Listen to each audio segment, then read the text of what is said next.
Over the space of 2 years, the Berlin police documented 31 separate cases of sexual assault carried out, with 8 women killed by the man who would become known as the S-Bahn Murderer. What Nazi Germany was doing was they kind of covered it up. They didn't want this to go public because it's like it makes the Nazis look bad. Spoiler alert, it was more than that made them look bad.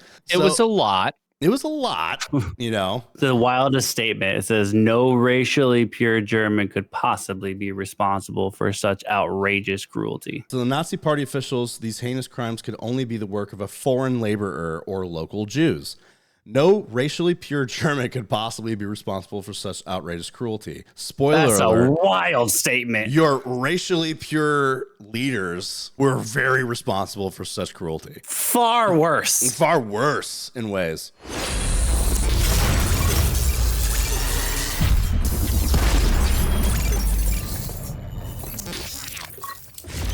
JD's and Lettleman, welcome back to another episode of the Rabbit Hole Protocol. I am Brock. This is Doc. We are joined with Blake also. He's a beer for Halloween. Happy Halloween, everybody. Follow us down our hole today. We're going to follow us down the hole today of a spoopy episode, which is going to be a true crime one today for all you weird true crime fuckers out there. Yeah, that really does look just not what are you wearing? I really wanted to come into the mic and yell something inappropriate and make you bleep me out, but I was like, you know what? No. Were you going to say like a slur? No. That just something inappropriate at all. Cancel. It wouldn't have been a slur, but it would have been inappropriate where it's like, you know, YouTube would have been like, we're not pushing that video. He wouldn't be a slur because he didn't use the hard R. I wasn't going to say anything. All right. Can we restart this intro? This is where Blake gets canceled right here. Too fucking late. No, anyway, I wasn't going to say slur. I was just going to be gross. That was all. So our first episode ever went out last week, Friday. I hope you guys enjoyed it. If you didn't, too fucking bad. It's going out anyway. But if you did, like and subscribe to our channel and comment on this video because this is going to be a fun one today. We're going to be talking about, I know how we were saying that we don't really dive into military stuff, but this is true crime and it's horror. And it's Halloween. It's spoopy season. My anniversary, by the way, is Halloween. Tell us how far down our hole that you went. How far down the hole did you go on the last episode about the alpha male universe, bro? So, I'll tell you how far you went. 3 minutes. 3 minutes. You see the fuck? I looked at the graph. I look at it daily, and for 3 minutes, 3 whole ass minutes is the average that people watched it. But to be fair, it's our first episode, so it's whatever. I know most of you don't even last 3 minutes in bed. Okay, I'm gonna need you to pump through it. Dude, all right. I'm not gonna lie, man. That one fucking episode that we did, like, I had to get it out, and I was like, "This will be quick." No, it was not quick. Hold on, wait, pause. Excuse me? Nothing. Anyway, so you just jerking off during the podcast? No, it wasn't. I wasn't jerking off during the podcast. Remember when I had to step away before we started. I don't recall this at all. That's because you are retarded. So, anyway. We can't say that on YouTube. Yes, you actually can. You can say that. But you know what I found out you can't say on YouTube? You can't say suppressed. You can't say nuds or thermal. Why? Well, now we already said it. Don't know. Bleep? I'll bleep it, but it's stupid that I have to bleep it because apparently YouTube will not push you if you say those 2 words, which doesn't make sense. They label it as a slur for some reason. And for those that wonder what we're talking about the term that everybody in the military uses for night vision and the thing that lets you see heat in the dark. Yeah. You can't say those 2 things on YouTube, apparently. I only found that out from the unsubscribe guys. Interesting. Is clanker considered a racial slur now? Who knows, man, with AI is doing the moderation running on all the YouTube. algorithm. Yeah. Google probably thinks so. Like, the fuck you call me? I'm not pushing this bullshit out. I think in the edits. I think in the edits, Brock, you should start throwing in some unnecessary like, you know, someone goes, "Oh yeah, today I went and got a cup of coffee." Bleep coffee. So people are like, "What?" The fuck does that mean? Oh, you just what flavor of beep did you get? Oh man, it was like my favorite flavor. Bleep. You know, nice, hot, warm. Bleep. Yeah, I get it. I think that's fun. Before we go too far down the wrong hole, which that's what she said. Every hole is the right hole. Every hole is the right hole if you spit on it. What was the favorite? All right. What was the thing you were gonna say? You had an idea. I saw the fucking light bulb go off over your head. Me? Yeah, you were like, it's already gone. It was to what I was reacting to what you were saying. Like, oh yeah. So today is going to be kind of an interesting one because it's true crime. I've never done true crime episode on any podcast I've ever done. And I don't think you guys have either. So this will be fun. So we're breaking his chair. The topic today is serial killers who were active during wartime, under the cover of wartime specifically.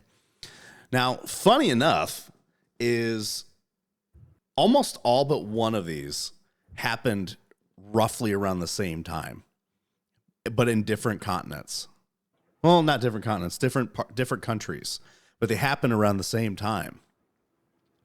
Are any of them in the U.S.? No. The first one's in London. The second one is in Berlin, Nazi Berlin. Step our game up.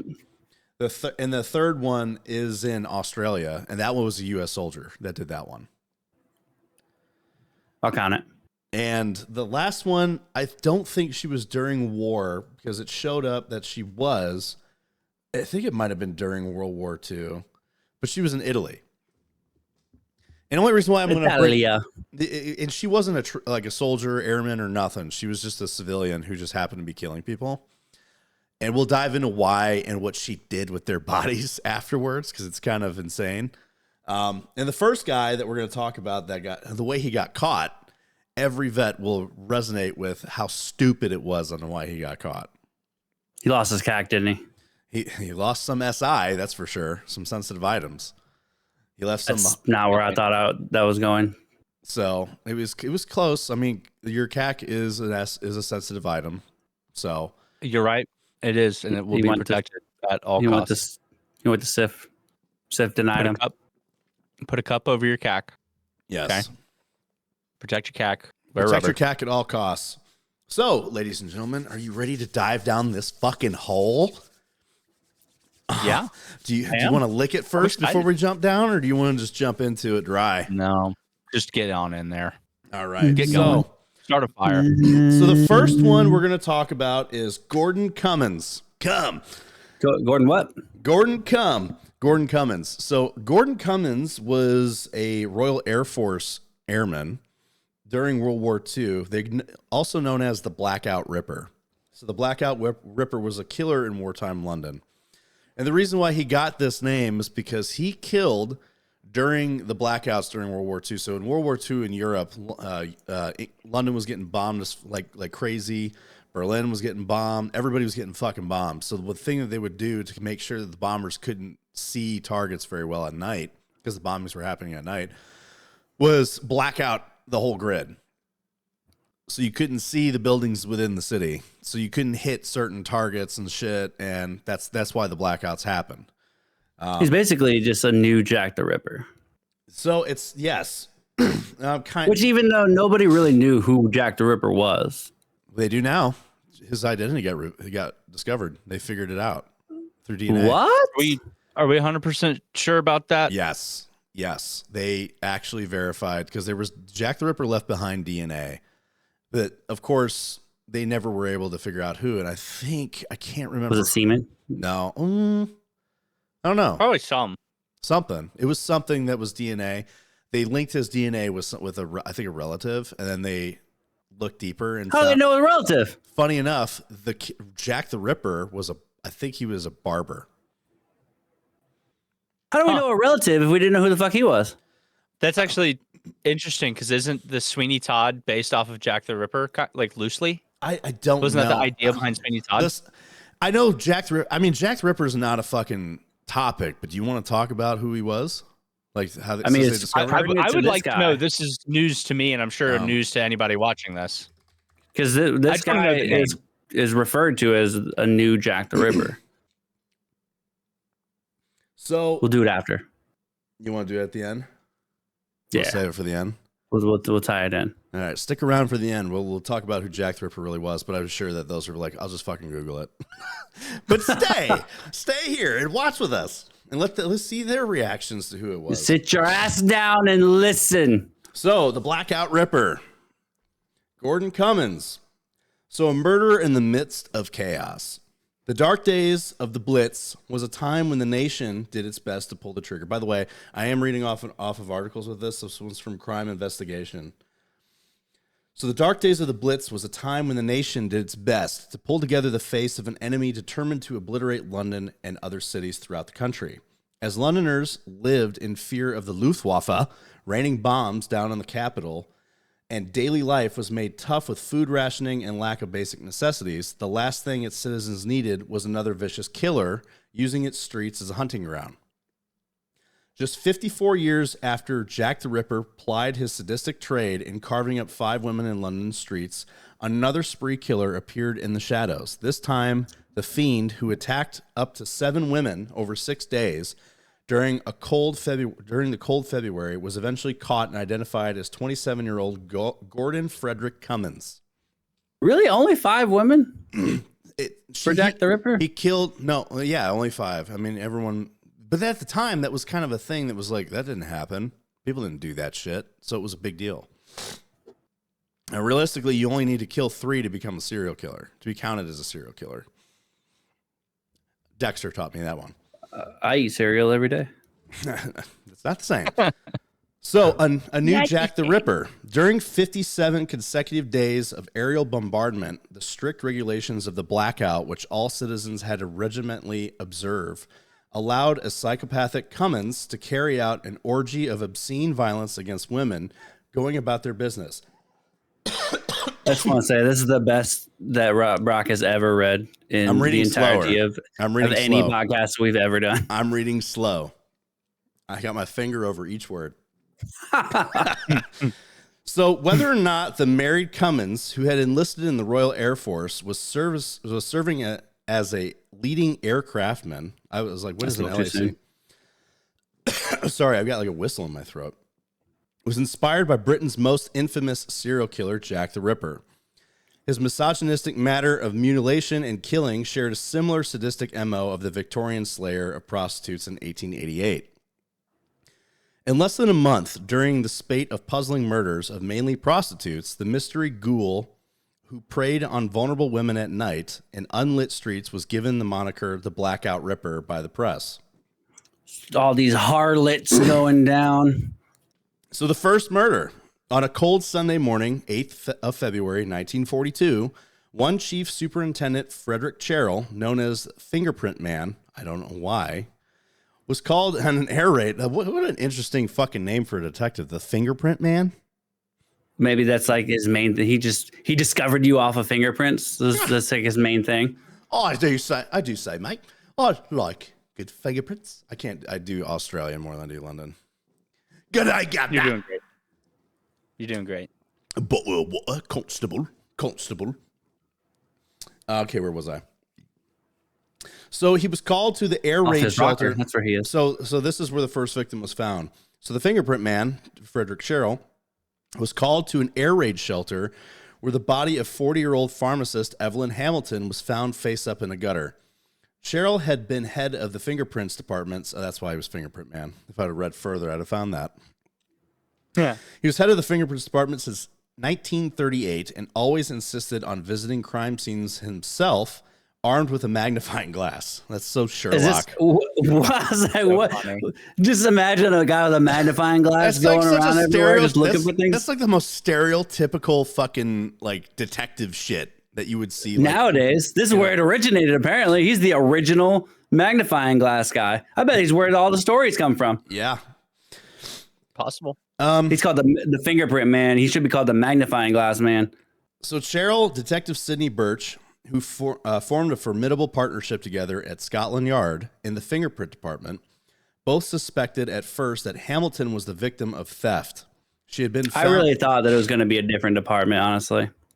I mean, I think at the time, because fingerprinting was such a new thing, maybe it wasn't a new thing, I don't know, but it was like such a small thing where they had specialists that had their own department. It's like how nowadays we have the forensics department but the forensics department is divided. You have the blood department, the DNA, and the fingerprint department, all that shit. It's still categorized, but it's all under one umbrella of forensics. I'm just being facetious. I knew it was going to be fingerprint department. During this time, it was just fingerprints. All right, so Cheryl and Detective Sidney Birch, who formed a formidable partnership together at Scotland Yard and the fingerprint department, both suspected at first that Hamilton was the victim of theft. She had been found by an electrician who spotted Miss Hamilton's torch, which is her flashlight, lying on the ground. Her handbag was missing, and 80 pounds that she had been strangled. Oh, her handbag was missing 80 pounds, and she had been strangled. But there were no telltale signs of sexual interference or mutilation, despite her torn clothes, which revealed a naked breast. A pattern of bruises suggests the killer Hamilton was left-handed.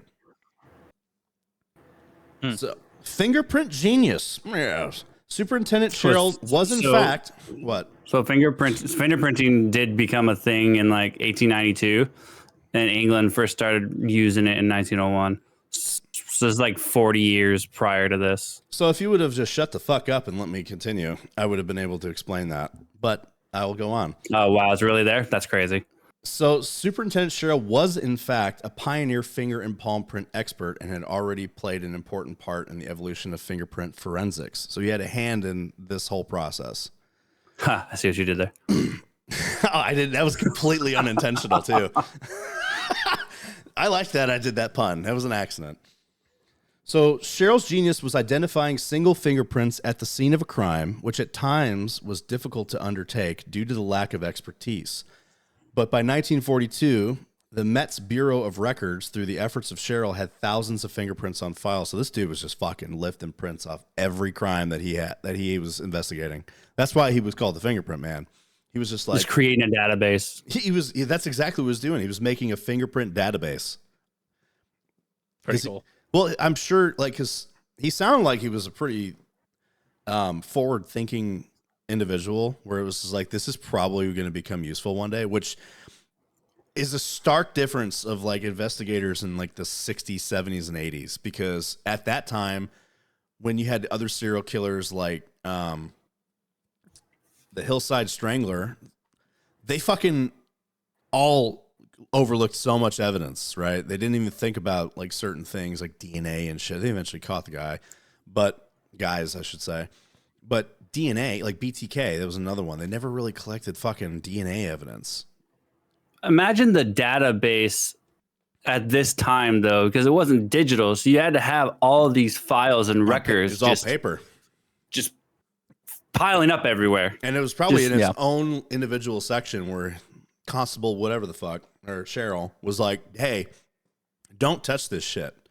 This is my shit. You touch this shit, your finger is going in there. Because I'm the fingerprint man. Or his fingerprint. The fingerprint man. I wear your fingerprints as a necklace. So unbeknownst to the investigating officers, the disturbing discovery of a brutalized woman, at first suspected to be a prostitute, which she wasn't. They always say that if there's a dead woman, she's a fucking hooker. Yeah, that's how. Honestly, that's how it was back in those days. If a woman is found dead in the street, she's probably a prostitute, and it's like which. Yeah, it's kind of what it is. I mean, that was also women didn't really leave without their men back then. It was very safe. If they're leaving, they're probably with their man. But this is World War II. Or she's a harlot. So her man, she's not. So this is the thing is, this is World War II. Her man is fighting a war. Well, yeah, but I'm talking about the many years before World War II even started. Probably the standard was, women were with their men, right? So if you found a dead woman, like you said, on the street alone, I declare she's probably a hooker. You know what I mean? Sucking dick. I'm not saying it's the right way to think. I'm just saying that might have been. I don't know for a fact. I'm just saying that might be why they immediately thought, well, she's a prostitute because she wasn't with her man. I could just see the detective's mindset at the time was like, where was her husband? She must be a hooker. Oh, she's showing her ankles. She is a lady of the night. This is a lady of the night. She's outside at night without her husband. There's a lady of the No, night. he's Her sitting there dress going. showed those ankles. He's sitting there going, "Oh, her corpse, her tits out," and everybody around him is just like, "Sir, she's been brutalized. She's been murdered. Of course, her tits out." Like, hook her. Good God, Constable! Holy shit! Go back to your whiskey. I see her breasts. She must be a prostitute. one titty out too. He was like, prostitute. This can't be a violent crime. This is a prostitute. She was naked on purpose. She had what's coming to her. It's R.I.P. to the deceased. Yes, we're making fun of the constable, not the lady that died. We're not making we're not there. making fun of the victims. We're making fun of the ridiculousness of the thought process of investigators back in the day, and how how rudimentary they were with their whole thought process. Rudimentary, dear Watson. Rudimentary, dear Watson. So unbeknownst to the investigating officers, the disturbing discovery of a brutalized woman was to be the beginning of a psychopathic spree of violence by one man, which would test police resources in a city already under fire from an avalanche of daily crime and chaos. I can only imagine the kind of shit that was going down during a war-torn city that had blackouts to keep from bombing, and like nighttime was probably the prime time for fucking crime. Dude, Are you trying to rhyme? like, There? No. like there has to be so many cases of just some of the most heinous things that were never reported on or even covered up by think about how many things might have happened, and then a bomb fell on the crime scene soon after, and nobody knows. So this is why I wanted to talk That's about true. This is why I wanted a rabbit hole on this topic, because if you really think about it, what is the best environment for a criminal? Specifically a murderer, a war. One where you're not going to get caught. A war where people are dying everywhere, right? So it's like people You're aren't not questioning it. You're not questioning it. So before I get any further, my guess is like he thought he could get away with this because London was being bombed relentlessly, and his crimes would get covered up by that. Yeah. I mean, we only know of the ones that were found, to be fair. Yeah. I'm sure there's probably. Yeah. I'm sure they'll tell us if he admitted to any more or not. Sometimes they don't, and sometimes they over embellish, so it's hard to really say. True. Yeah. Like John Wayne Gacy said that maybe he killed 40 something people, even though he's confirmed to have killed 33. And that's a good point too. We got to remember also, like, this guy was inspired by Jack the Ripper, who was one of the first famous for killing. Infamous. Granted, nobody knows who exactly who it was until now, but that's where serial killers really come from. Like, is two things: one, severe mental illness to where they don't care if anybody finds out, and then you also have people who severe mental illness with a desire to be immortalized. Yes. Or severe mental illness, where really neither one of them are the case. They're just fucking mentally ill. Yeah. Yeah. So Cummings, who was the killer, was stationed at the Royal Air Force ACRC, the Aircraft Reception Center in Regent's Park, which he was walking distance to the North London areas where his savage attacks took place. Leaving the RAF center at the end of the day, he launched his frenzied attacks under the cover of darkness. London at the time was in the midst of mounting social pressures and crime spike caused by austerity. It's a big word. It is. I don't even know what it means. From 1939 to 1945, crime rose by 50%, and an undermanned police force struggled to cope with the habitual looting and racketeering in the city, as well as social problems arising from desperate and homeless citizens. In short, London was a criminal's paradise for the taking.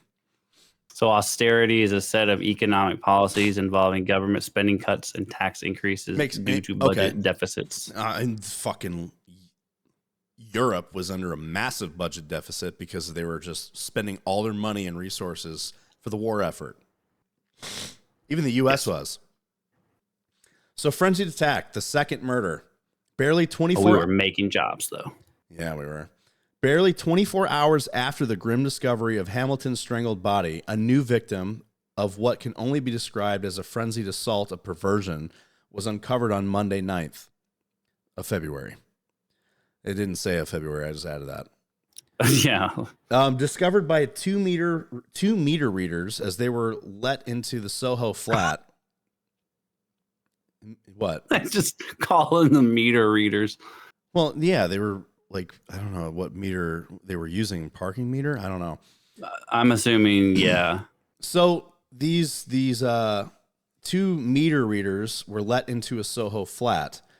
The butchered body of a 35-year-old Evelyn Oatley was a horrifying sight. This time, the victim was so viciously slashed that her injuries shocked the investigating officers. So this is probably also going to be really hard for them to tie it together because the killings were so different from each other. This time, the victim... Oh, sorry, I read that. A young woman with ambitions to be in show business... Oatley had been brutally assaulted, first by the attempted strangulation before her throat was cut with a razor.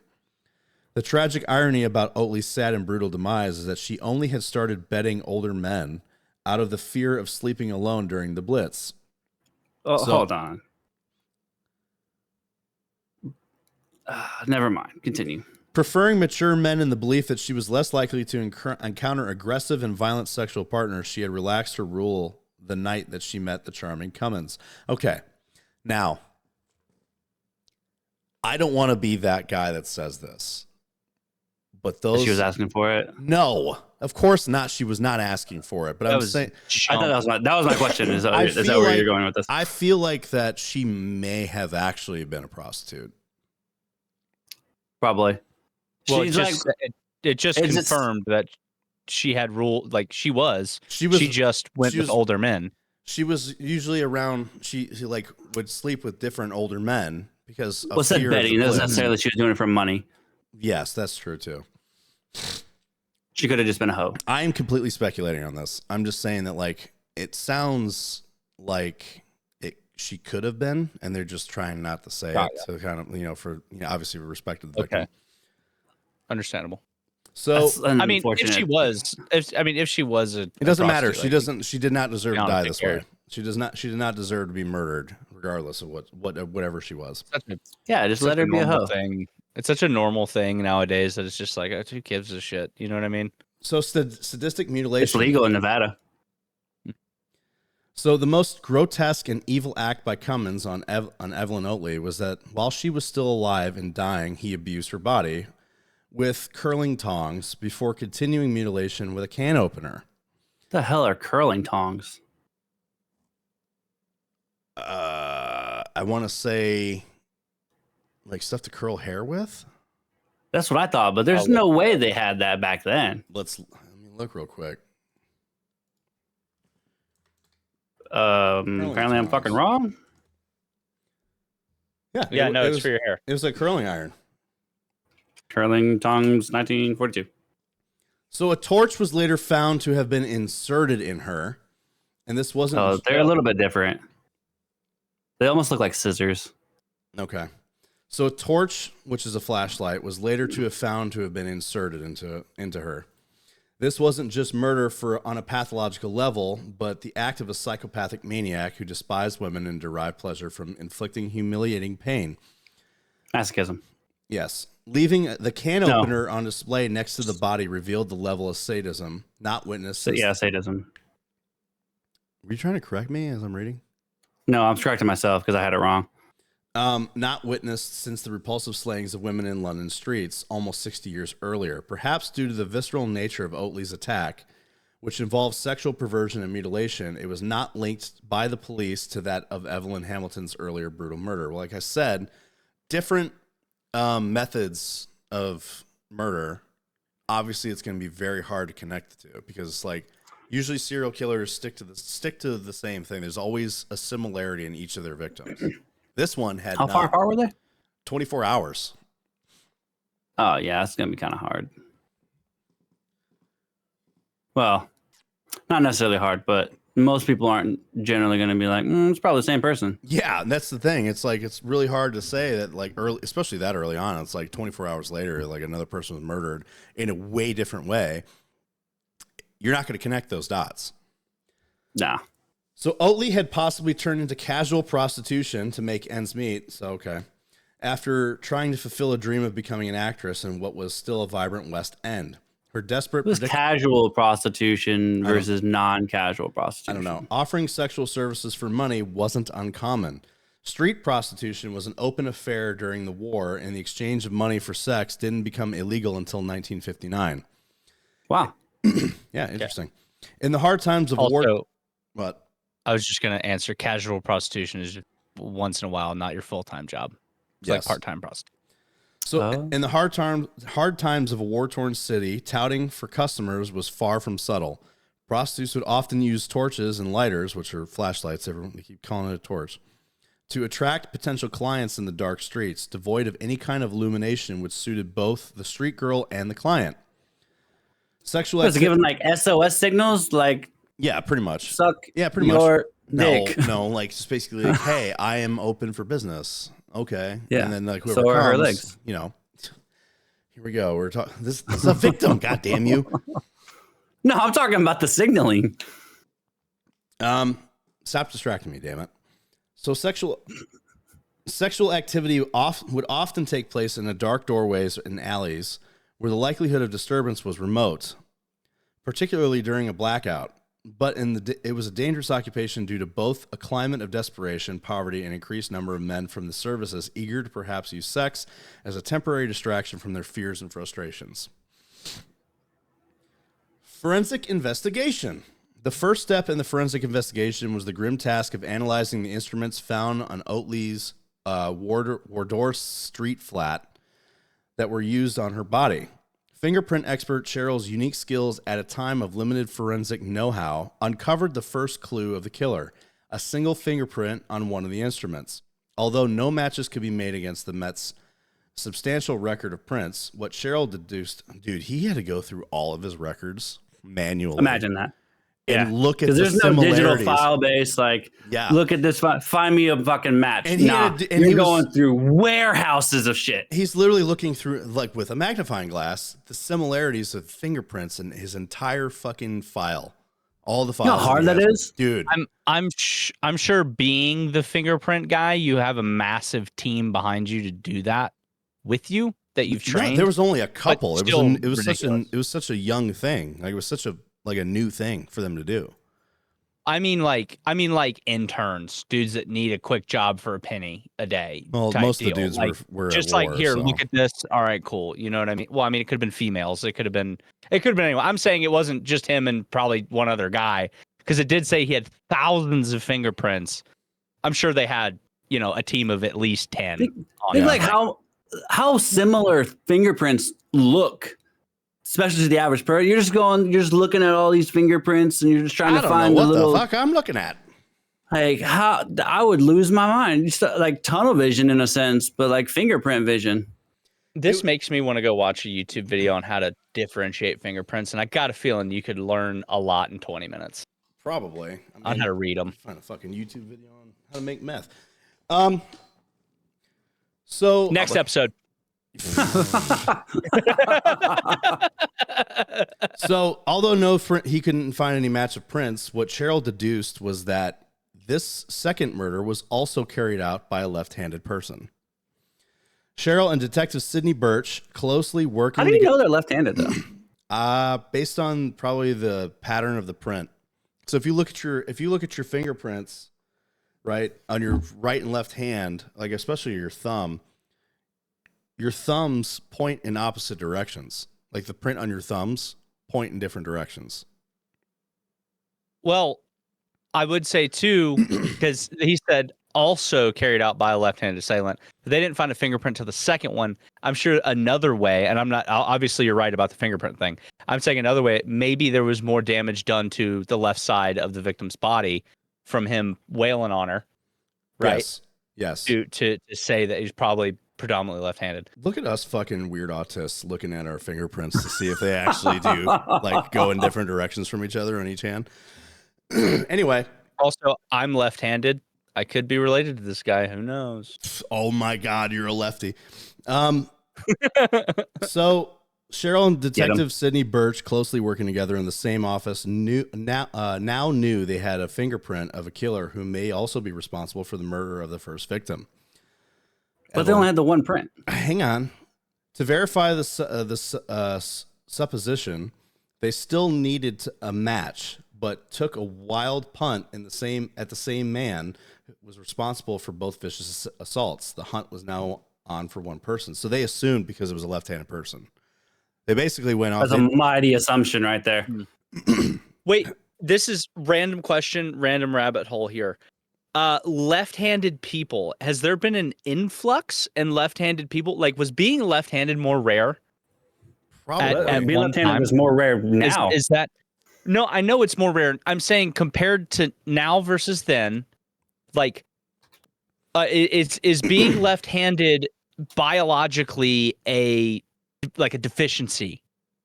But there's more now that there's more like people. Is that trait being passed on more now? Is what I'm asking. I don't. Is it like? It could be. We could look at that in a second. Very random because we're fucking just more a now, so we have a larger population. So Yeah. the Marylebone murder. I also looked up if serial killers are more likely to be left-handed people, and there's no evidence. So within 24 hours on Tuesday, so another 24 hours after this murder, Tuesday the 10th of February, Cummins' next victim was discovered. Margaret Florence Lowe, also known as Pearl, nicknamed the Lady due to her refinement and conservative dress sense, was said to have turned to the streets to help pay her daughter's boarding school fees. The 43-year-old Turned to the streets. Yes. The 43-year-old widow was to suffer an equally cruel death as a result of Cummins' unstoppable mania. So, friends and neighbors of Lowe had become concerned at her disappearance from her flat in Gosfield Street, Marylebone, which is probably a district in London, which prompted a call to Chief Cherrill. The site was to greet him. That was to greet him at Lowe's residence was incomprehensible in its brutality. The frenzied attack revealed that the victim had been strangled with a silk stocking. Here's the pattern, right? Everyone's been strangled. Mm-hmm. So she'd been strangled with a silk stocking or scarf, as well as suffering deep cuts to her thigh. Her abdomen had been ripped open, exposing her intestines and internal organs. As the case of the second victim, Evelyn Oatley, Cummins had left his tools of sadism, a knife and razor laying on the body. One interesting clue, again relating to the prints found on the candle, had been inserted into the victim. So once again, he's inserting objects into his victim. Suggested that again, a left-handed man held the candlestick based off the prints they pulled. Fingerprint matching was still crude in both its knowledge and application at the time, and mainly used to find matches with suspected felons going through the court process who may have committed previous crimes. It was a complex science involving over 1,000 categories and permutations of finger and palm prints that had to be stored and cross-referenced to recognize points of comparison. It was only later that finger and palm print identification using a fine silver powder and brush could lift fingerprints from the scene of a crime. Unfortunately, there were no fingerprint records of Cummins on file to identify him as a killer of the three women. So I think they've actually found recently, very, very recently, where they say no two fingerprints are alike. I think they found that that's not true. Probably, with like his more digital data searching will probably tell you that there are fingerprints that are alike. So so now that we know that, imagine how many people could potentially have been found guilty by fingerprint and it wasn't actually theirs. Or there was it was close enough. But it's probably with the technology we had at the time. It's probably also very rare too. Like it can happen, sure. Like the pattern could be the same, but there are also, if you really look at your fingerprints, like if you ever gotten your fingerprint done, you'll notice that there are sections within your print that are like, you got sections missing in your print. Like it's just the way that your skin is, right? So, like through working with your hands or doing whatever, an injury, you name it, right? Your print could be altered through that. Basically, you would have to have two people that have the similar fingerprint that never fucking did anything with their hands. Like it just kind of has to be like a perfect storm, right? To get two identical fingerprints from two different people. So Just burn them all off. The Paddington murder. They murdered the bear? Yeah, Paddington Bear. The tabloid press at this stage was still slow to exploit rumors that a sadistic serial killer may have been responsible for the cruel murders of 3 women in less than 4 days. But this oversight was to quickly change after Cummins' 4th victim was found in Paddington. On Wednesday, the 11th of February, so this dude literally went every day and murdered somebody. 11th of February, What prompted this too? Like we'll probably get to it. We'll probably get to it. So just fucking shut up for a second and let me get through the goddamn 32-year-old Doris Juanette, also known as Doris Robinson, was murdered on the ground floor flat in Sussex Gardens that she shared with her husband. Described as a bored housewife who may have turned to casual sex with strangers for fun as well as money, Juanette had been strangled with a scarf and her naked body sexually mutilated in a similar fashion to the bodies of Oatley and Lowe. Blackout Ripper. So the police, sensing that the latest murder could spark panic amongst London's citizens, found their concerns exacerbated by the press, who had now gotten winds of the reports of 4 murders by the same man roaming the capital, came up with the moniker the Blackout Ripper. It's always the press. It's always the media. Makes it worse. The newspaper reports of the Blackout Ripper's obscene attacks on women created a pervading atmosphere of fear, particularly amongst the female population who had to work and commute in London alone at night. Well, because you got to remember, like a lot of the workforce for the war effort were women. One's working on like the aircraft, on the tanks, on the ammo, on the bombs, like Rosie the Riveter, right? So most of the workforce were women because the men were off fighting. So the women were working the war effort, which was probably insanely long hours, going well into the night. And waves. So the broadsheets and the tabloids reveled in what was depicted as a latter-day Jack the Ripper, randomly striking without fear of being caught in the streets that, by law, had to remain in pitch darkness. But for Cummins, whether he was reading the reports of his evil handiwork and nothing the police stepping up in their hunt for him, he was determined to carry on inflicting horror on unsuspecting female citizens. We said this was like 50-some years after Jack the Ripper, right? Yeah. Botched attacks. So there were victims that lived. Remember, there were 7 total victims, and not all of them were killed. So the 12th of February, the day after that victim was found, passed without incident. But the next Friday, the 13th, oh shit. Of course it is. Cummins struck again. This time, the ominous date associated with bad omens turned out to be a lucky escape for 32-year-old Mary, also known as Greta Haywood. Cummins approached Haywood in a Piccadilly restaurant, and despite her rejecting his offer for money for sex, why did they put the amount there? 30 pounds. Despite rejecting his offer of money for sex, which was 30 pounds, I think it was probably because it was like, everybody was like really broke and trying to fucking make a buck. Haywood still. I wonder too. Sorry, I don't wonder. I was gonna make a joke here and be like, "Hey, look at how cheap it was back in the day, you fucking loser."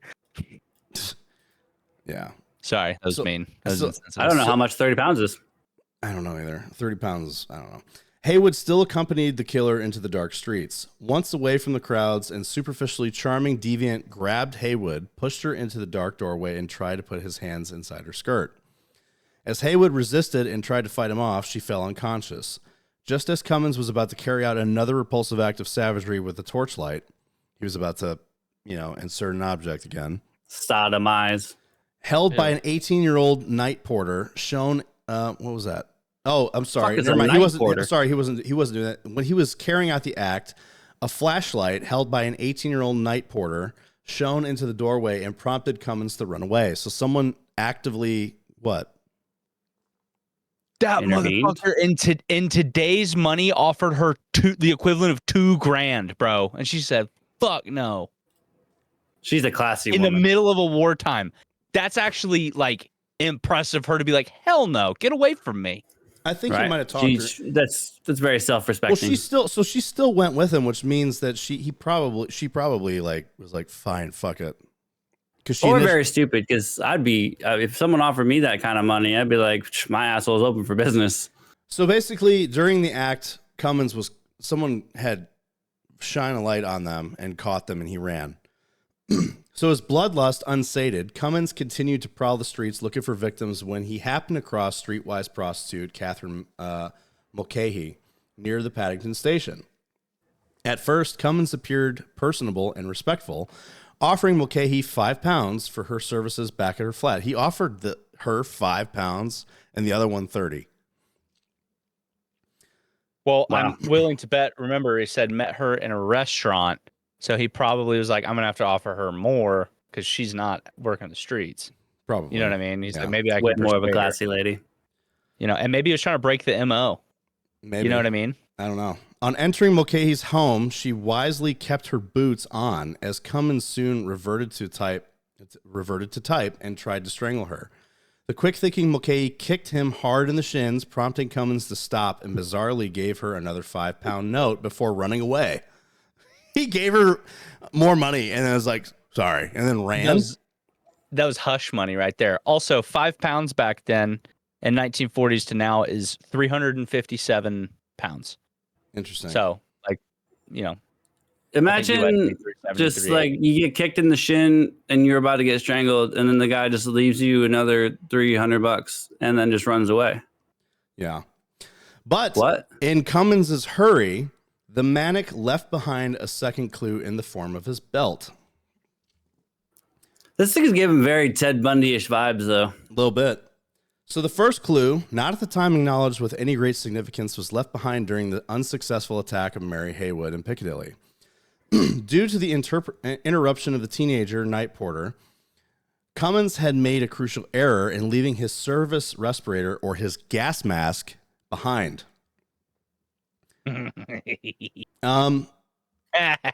Which bore his serial number, which was 525987. Very specific. Concerned by the press reports of a killer at large, the porter delivered the respirator and the attack victim to the police station in Savile Row. Even though the police were of the mind that the attack on Haywood could have just been the case of a common assault or attempted rape, rather than being connected to the Blackout Ripper, they had the foresight to contact the RAF to trace the owner of the respirator. So they contacted the Royal Air Force and was like, hey, we found a gas mask, and this might be one of your guys. Cummins' only defense was to try and discredit fingerprint expert Cheryl's testimony during a highly emotive trial, where Cummins arrogantly appeared as his own defense. So he didn't even have a lawyer. They didn't even go into they'll go in the arrest in that next one. So in his own defense during the second day, he continually stressed his complete innocence of the murders and raised the possibility that any RAF cadet could have taken out his gas mask from the aircraft reception center. But fingerprint evidence found on the second victim, Oatley's flat, also inside of the retrieved gas mask. So his prints were on the gas mask. The serial number is tied to him. Imagine, you drop some sensitive equipment during a crime. Why the fuck did you bring it? Well, they were being bombed actively. It's probably like at any moment you could need your gas mask. I mean, sure, but at the same time, it's like you're being bombed and you're doing this shit. Like, I think at least maybe if like some of these that he was doing out in the street, maybe he brought it as a way to cover his face. Like, dude, even the dating game back then was a war zone. Holy shit. Yeah. So, but the fingerprint evidence found at the second victim was also retrieved inside the gas mask, along with debris found in the respirator that came from the bomb site shelter of the first victim, Evelyn Hamilton. They put that 2 and 2 together, huh? All went to make a case against Cummins stronger. It took the jury just 35 minutes to deliver a verdict of guilty. Gordon Cummins was sentenced to death, and despite a campaign by his shocked and distressed family, including the Archbishop of Canterbury, to reprieve the death sentence, the Blackout Ripper, who had slain women in the most vicious, obscene, sadistic manner, was finally hung on June 25th, 1942. So he survived the Blitz, but not that justice system. Hell yeah. So the arrest and trial. When Cummins returned to the RAF Reception Center in Regent's Park Center in the early hours, I don't know why they decided to put this one after that one, right? In the early hours of the morning, he was greeted by the police who took him to West End Central Police Station to be questioned about his whereabouts in the attack on Mary Haywood. Charged with common assault, the police continued with their investigation of Cummins and discovered in his quarters several incriminating articles, including an initialized pen and cigarette case and comb belonging to 2 of his victims. So he took trophies. On the 17th of February, the day before Cummins' 28th birthday, the sadistic killer who had wrought such terror amongst London streets in less than 7 days appeared at Bow Street Police Court to be charged with all 4 murders and attacks. When he was fingerprinted by Detective Sherrill, the fingerprint expert noted Cummins signed his name with his left hand. Still declaring his innocence, Cummins appeared at the Old Bailey on the 23rd of April, 1942. The trial was initially interrupted and abandoned after the wrong exhibit was presented, resulting in courtroom proceedings having to commence the new trial and new jury weeks later. So they brought the wrong evidence into court. That's how discombobulated fucking shit was back then. Imagine being that lawyer and fired. Fired. He didn't have a lawyer. He didn't have a lawyer. He represented himself. No, the guy bringing the wrong evidence. Whatever. It's still a lawyer. Oh, I see what you're saying. His execution and campaign. Cummins' only defense was to try and discredit fingerprint expert Sherrill's testimony during the highly emotive trial, where Cummins arrogantly appeared as his own defense during the second day. He continually stressed that his complete innocence of the murders and raised the possibility that any RAF cadet could have taken out his gas mask. But fingerprint evidence found at the second victim, and also, why did it say the same fucking thing twice? Oh, they put the fucking paragraph. They just copy and pasted it. Yeah, they put the wrong fucking paragraph in the wrong place. So, yeah, that is the story of the Blackout Ripper, who terrorized London in the 1940s during the blackouts.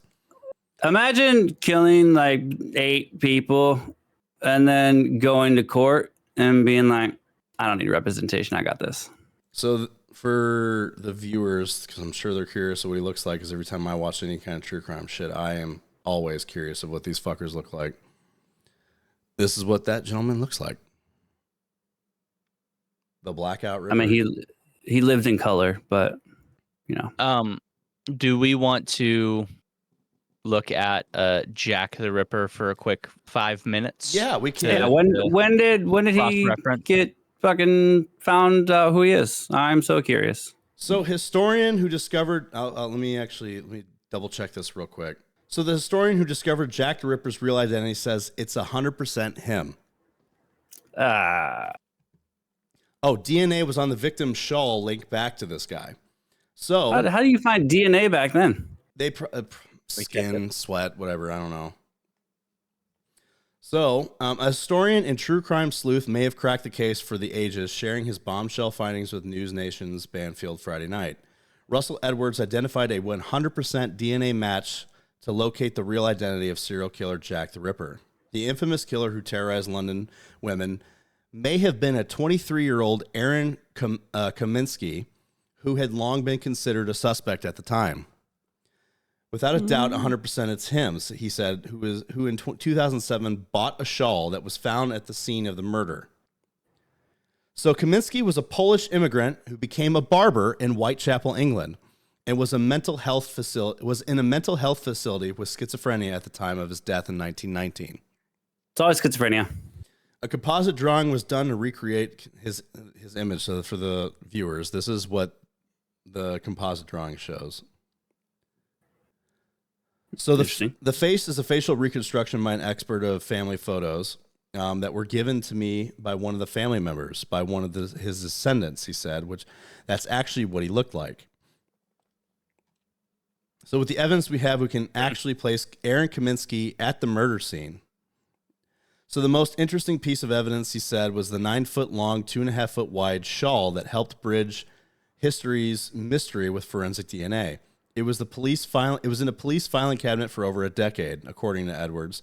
Now it's in a bank vault, likely to go untested by police. They never knocked on the door, and when we originally did this, they certainly weren't interested. It's curious that this sort of just not bothered.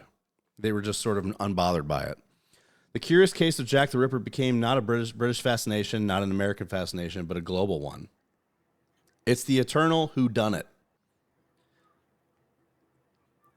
So the DNA testing he used was mitochondrial, which is not as accurate as nuclear DNA. It's the powerhouse of the cell. So it doesn't have the kind of power to identify someone individually that nuclear DNA has or cellular DNA.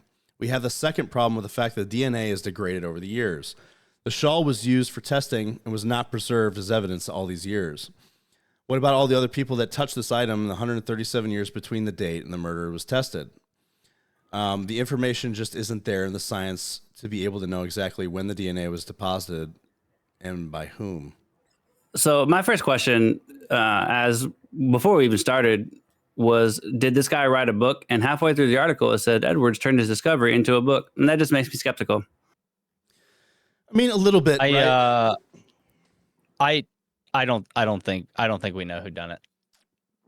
I mean, literally that last line was like, "Hey, by the way, it's not a for sure because anything could have happened." So the mitochondrial DNA that they pulled matched one of the family members, right? So Powerhouse of the cell. And this guy was a suspect during this time. He was a barber, and then he also. Oh yeah, I forgot about that. So he was a suspect at the time, and he was a barber in Whitechapel. And that's the other thing too, is just like the way that Jack the Ripper killed it, like mutilated his victims, was surgical, which means he used something sharp, right? Scalpel, or at the time, a straight razor. Fair. All right, I'm back in. By the way, have y'all seen the crime scene photos of Jack the Ripper? Jack the Ripper's victims? Yeah. I'm not going to show them here, but yeah. Don't. And I don't recommend you go look it up. It's brutal. It is particularly I saw one for the first time a couple months ago, and I was like, oh, dear God. That's I couldn't imagine being like, hey, there's a murder over here. Oh, okay. And finding Detective that. goes and checks it out. Holy shit. Like, I think, that's why I found out about it. The person the director of Terrifier, in Terrifier 2, there was a scene where Art the Clown murdered somebody in their bed, and it was like the most gruesome murder of the movie. The director said that he drew inspiration from this image of one of Jack the Ripper's victims. And it is like almost a 1-for-1. Like, if you don't want to actually see it and see something fake, go watch Terrifier. It's fucked up. He basically, just to kind of like, I mean, I'm not going to really go into too much detail. So he essentially dissected his victims. Yeah. Like the crime scene photo that you could find is she's on a bed and she's clearly just been completely taken apart. So she was cadavered, basically. And that's why that shit was so famous, because like at that time, there was nothing like that. There was no case like that. It was just exceptionally brutal and just mind blowing because nobody could figure out who it was. What's kind of interesting too, you think about, we were talking about the mind numbingly brutal killings throughout history. We've had some pretty brutal killings just as acceptable punishments. There just kind of came a point in history where we were like, that's not acceptable, or at least not an acceptable way of killing someone. We kind of dumbed it down and had a more acceptable way of doing it. Like, electric chair, things like that. Yeah. Lethal injection. I think also as we got more modernized and more civilized, it became more frowned upon. Like, obviously these things have happened since humans existence. Like, this isn't anything new. Jack the Ripper wasn't the first person to do it. He's definitely not the last person to do it. Definitely not the last person to do either. But it started to become more of like that's gross. Whereas probably thousands of years before this, it was like, well, I mean, his wife did talk shit to him. You know what I mean? Like, it was more accepted to be like, his wife talks shit to him. Yeah. I mean, it's just the truth. Like, dude just be like, I killed my wife because she didn't make dinner for me last night, and people were like, yeah, that was. You know what I mean? I feel what he's saying. Yeah, yeah. It's like, I noticed that. I think Alicia asked me this. She's like, "How come there's not like serial killers nowadays like there used to be?" And a lot of no one really. It's hard to really say if they are. They're just different about how they do it, right? So with the way that technology advanced, identifying people, surveillance, like cameras are everywhere. It's harder to do shit like that. Are there no women serial killers, or at least very few? Oh, there are women serial killers. There are. Well, of course. We're literally going to be going over one. Well, so I'm saying there's far less. Here's the thing, right? So that we know of. Women, when they do these kinds of acts, they do it very differently than men. So they do it better. I'll give. Well, they're a lot more, I guess, clever in their method. So they're used to getting blood out of fabric their whole lives. So Chris Hansen, I remember hearing someone ask him, like, "Have you ever caught?" Blake's reaction. It's just something that just bleeds and doesn't die, and of course they're more creative in their killing. So if you really look at like how women killers typically go, they are less brutal and more methodical. Methodical, yeah. Chris Hansen, like Mean Girls. So I'll give you kind of an example of like, because a killer is a predator in a way. Someone asked Chris Hansen, even though this is a different predator, like, have you ever had a woman on To Catch a Predator or any of your like stings? And he said no. He said they've had women start to talk to the bait, like the decoy, and they never show up and they never follow through with it. And he said a lot of it has to do with the fact that women predators are a lot more clever in their way of how they do things when it comes to this kind of shit. Like, they don't just do the act. They play a very long game with it. And it goes the same with like women serial killers. Typically what they'll do is like poison or something like that. Like a cat playing with its fucking mouse. I guess you could consider it like that. Yeah. But like it's more common in men. It's less common in women. This is just how it is. But the women that do end up doing this they're a lot more clever. And also like Lizzie Borden is an example. I was literally thinking of the same person. And she's not a serial killer, right? She only killed 2 people, and she killed them in the same night, but she got away with it. Is it? What? Never mind. I don't want to go down this rabbit hole because I like this. I would like to do a Lizzie Borden one day. I know it's way overdone. However, there is so much like depth. There are so many things. There's so much depth with it, and you can convince yourself to go either way, that she was framed or that she did it or whatever, because there's evidence to both, and that's obviously why she got away with it if she did do it. You know what I mean? Yeah, there was doubt, basically. Yeah, because there was another serial killer in the area with the same MO that she did at the time. So it was like it could have been him. You know what I mean? But we don't know. I have heard that there was, because she allegedly killed her stepdad or actual dad, her dad and stepmom with an axe. Yes. And there was also a big family dispute going on about like who gets what and shit. And there's a lot of layers to the Lizzie Borden thing. We'll rabbit hole that at a different time. What were you gonna say? Didn't they make a song about it? I don't know about Lizzie that. Borden? I know like a little jingle, like they made a whole cradles falling down. I don't know about that. I know there's a show. It was like, I think Christina Ricci played Lizzie Borden. It was like the Lizzie Borden stories or whatever the fuck. I don't know. Monsters is making one of her. She's the next one. I think that's a dumb fucking idea. And me and Doc were talking about Monsters, like with the Jeffrey Dahmer thing. They kind of set themselves up with they kind of set themselves up with a precedent, starting with Dahmer, and then they went into the Menendez brothers. Yeah, I haven't finished that one yet. That one.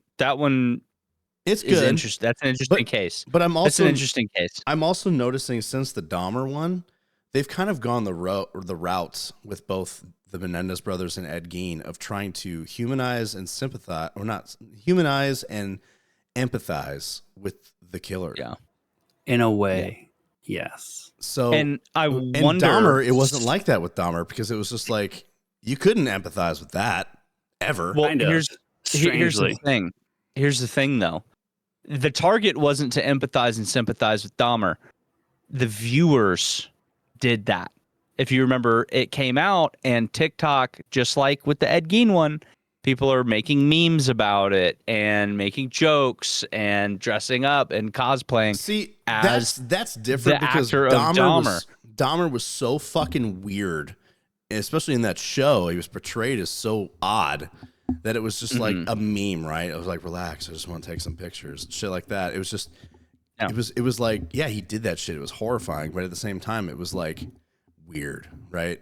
See, my thing with Dahmer that is psychologically fascinating to me, because when you compare him to the Ted Bundys, the who was the fat guy, the clown, John Wayne Gacy. Yeah, that's the one. Yep.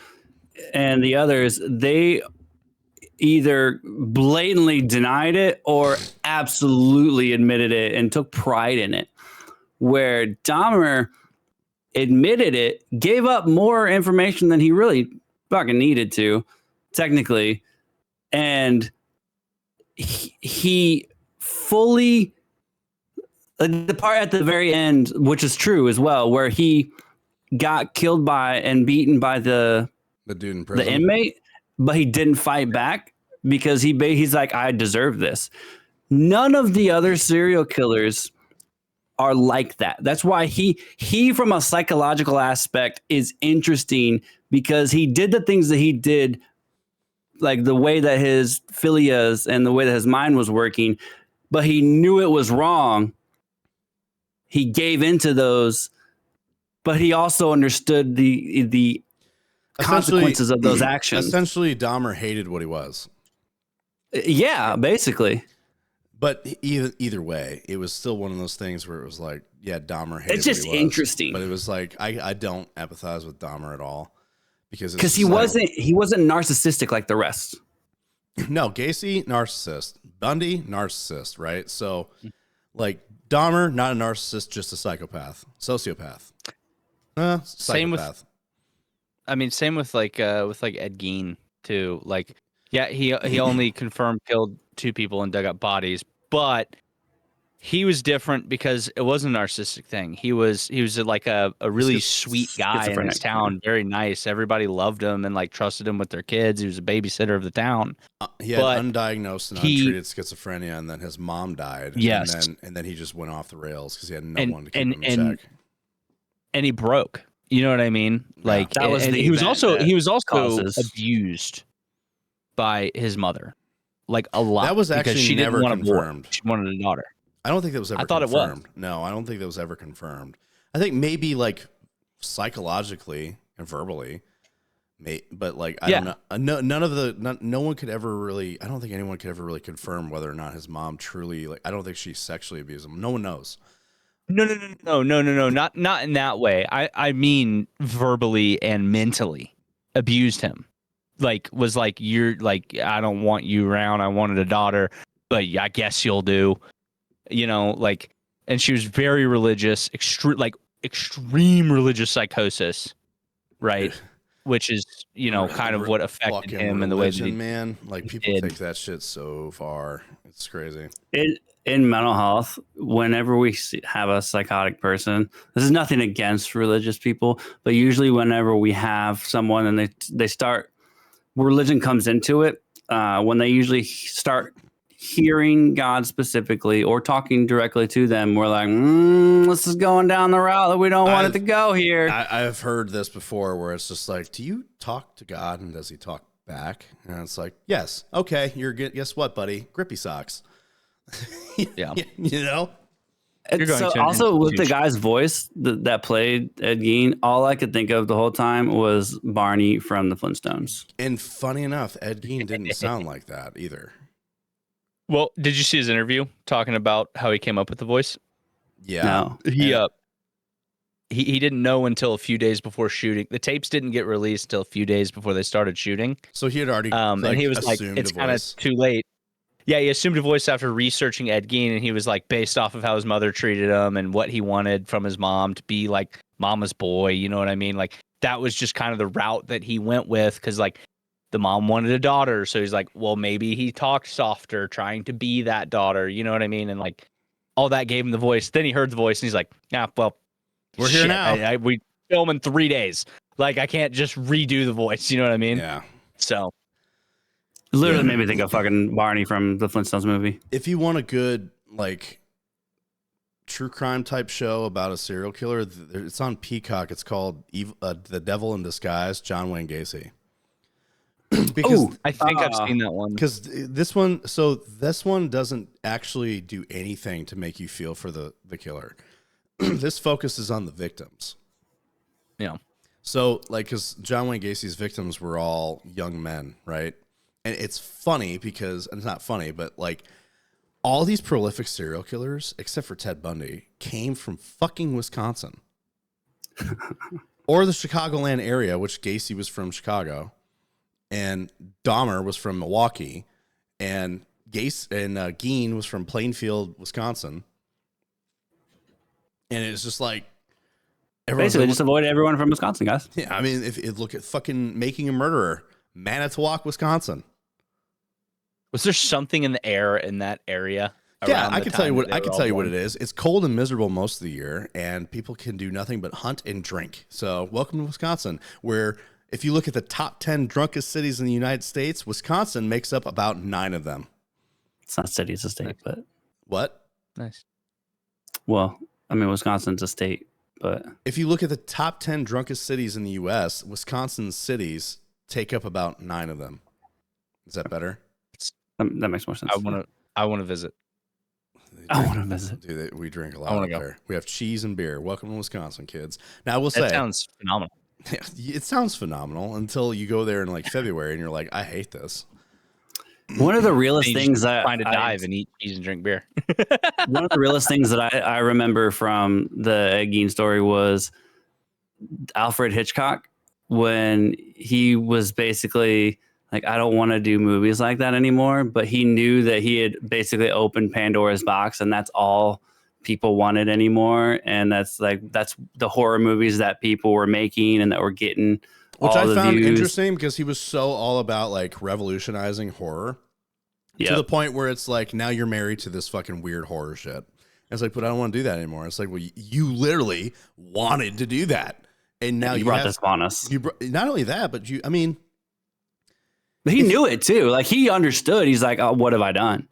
But at the same time, it's just like, I think he didn't want to do shit like Psycho. He wanted to do other horror stuff that was like different from other horror movies. Mm-hmm. And Psycho was the first slasher film. So I didn't think he thought it was going to blow up to the degree that it did. No, he wanted to just revolutionize horror and like make other horror movies, which he did. He very classic ones, and even The Twilight Zone is Alfred Hitchcock, if I'm not mistaken. Is it really? I think it is. Are you sure? I'm pretty sure it is. Want to look it up for me? But yeah, like Birds. That was another one. Like it's funny. Like I wasn't alive when Birds came out, but I was a kid when I saw it for the first time, and it was like a horror movie about fucking birds killing people. Rod Serling is Twilight Zone. Is he? Okay. I thought for some reason Hitchcock, but he was also the host for Hitchcock, a good portion of the show. Hitchcock also had a series too, if I'm not mistaken.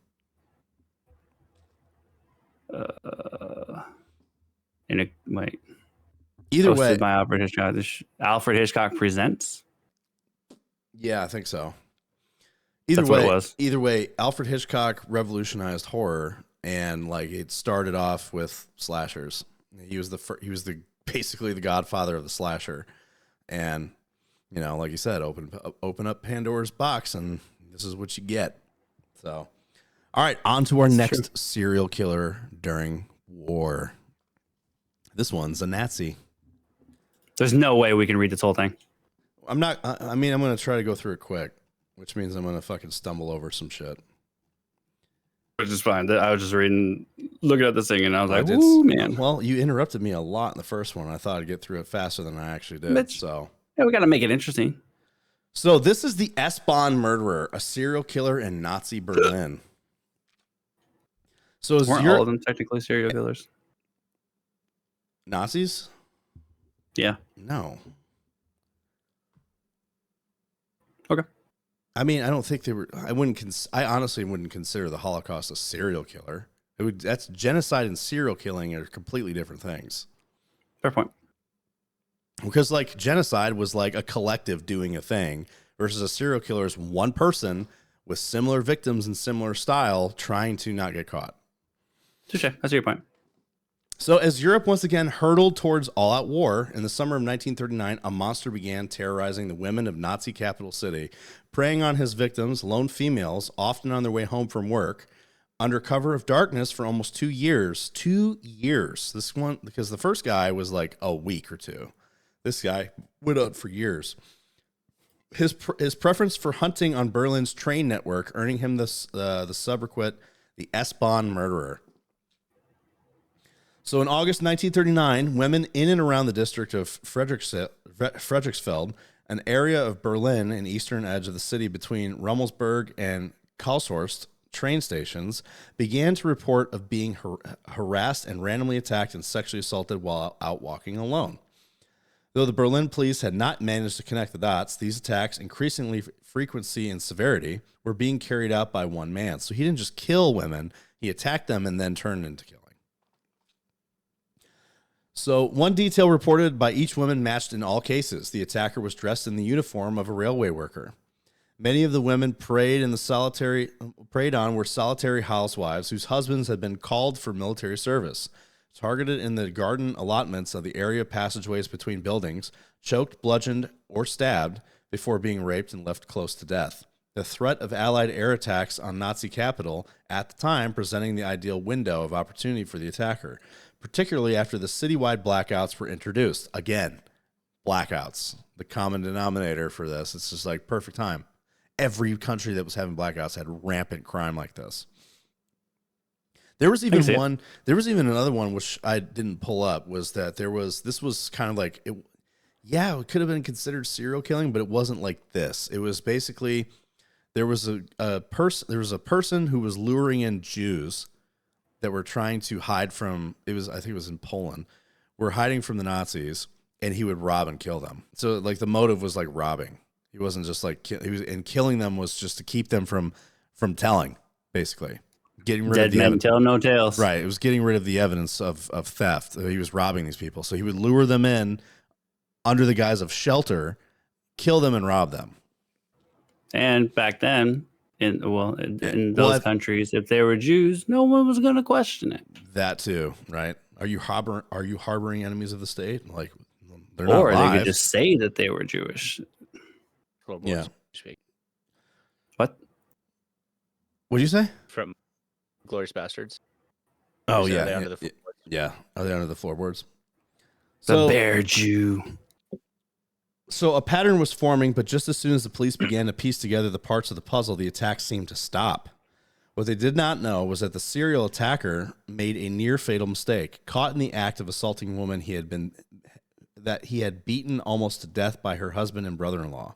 So as a result, he would add a new dimension to his crimes, lurking instead of aboard empty train carriages and waiting for lone female passengers to board before strangling and striking his victims in the head with a 2-inch thick piece of lead-encased telephone cable, disposing of the bodies by throwing them in the carriage and onto the tracks, the inner-city train network, the S-Bahn, serving as new hunting ground. Over the space of 2 years, the Berlin police documented 31 separate cases of rape, sexual assault carried out, with 8 women killed by the man who would become known as the S-Bahn Murderer. With the efforts to apprehend the perpetrator hampered by the Nazi propaganda, ministry's refusal to allow details of the attacks to be published, a massive manhunt would be secretly undertaken, employing a slew of unusual methods in a desperate attempt to catch the killer before he could strike again. It's funny that like these regimes would always cover this shit up under propaganda, because the Soviets did the same shit. I think they even made a movie about this where there was a serial killer who was killing young boys, and because I think it was like a Soviet officer doing this, the Soviet Union did not want anything, because I think this was like post World War II Soviet Union.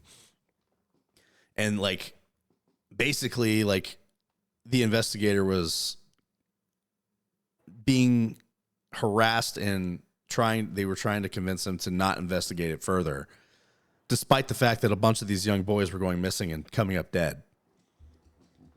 Interesting. And Nazi Germany was doing the same exact shit. Because they basically, what Nazi Germany was doing was they kind of covered it up. They didn't want this to go public because it's like, it makes the Nazis look bad. Spoiler alert, it was more than that made them look bad. But hey, True. It was a lot. It was a lot, you know. The wildest statement. It says, no racially pure German could possibly be responsible for such outrageous cruelty. Is that what this says?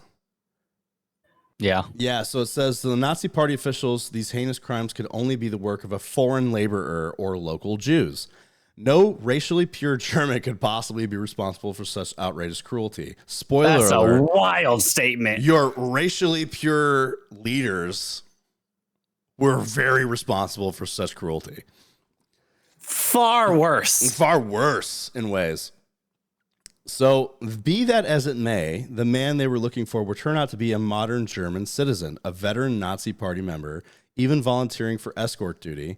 Not the sexual. I think it was just escort duty for like the leaders, like prisoners, stuff like that, or something. Yeah, something like that. Yeah. So, seeing all his charges safely home and protecting them vigilantly from himself. So the man in many uniforms, born in September 1912, the village of Muntown, East Prussia, then part of German Empire, Paul Orgorzo was the illegitimate child of a farm laborer who never knew the identity of his biological father.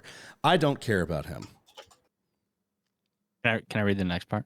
What of this paragraph?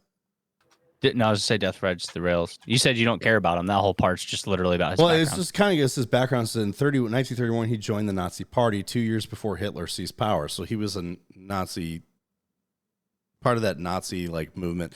Hitler had like a Boy Scout troop of fucking Nazis at the time. Yeah, before he became... he was a fan before it was popular. Right. Though his work would become familiar with the rail network across the city, learning that lone female passengers were often not suspicious of a uniformed railway employee approaching them, apparently to ask for their ticket. When not working, he was often seen at home playing with his kids and 2 children, a son and daughter. I also noticed a lot of these guys have families, and they have like a double life. Later, when his killing spree was well underway, his neighbor, a master butcher, hangs a post in his window warning of the serial murderer on the loose. Orgazone notices and talks to him. He said he could live right next door, he told the butcher. The butcher was like putting up warning signs saying that like beware of this butcher or beware of this murderer. And he says, and he goes to the butcher, he's like, he could be your neighbor and you don't even know it. He confessed. That's crazy. That's some narcissism right there.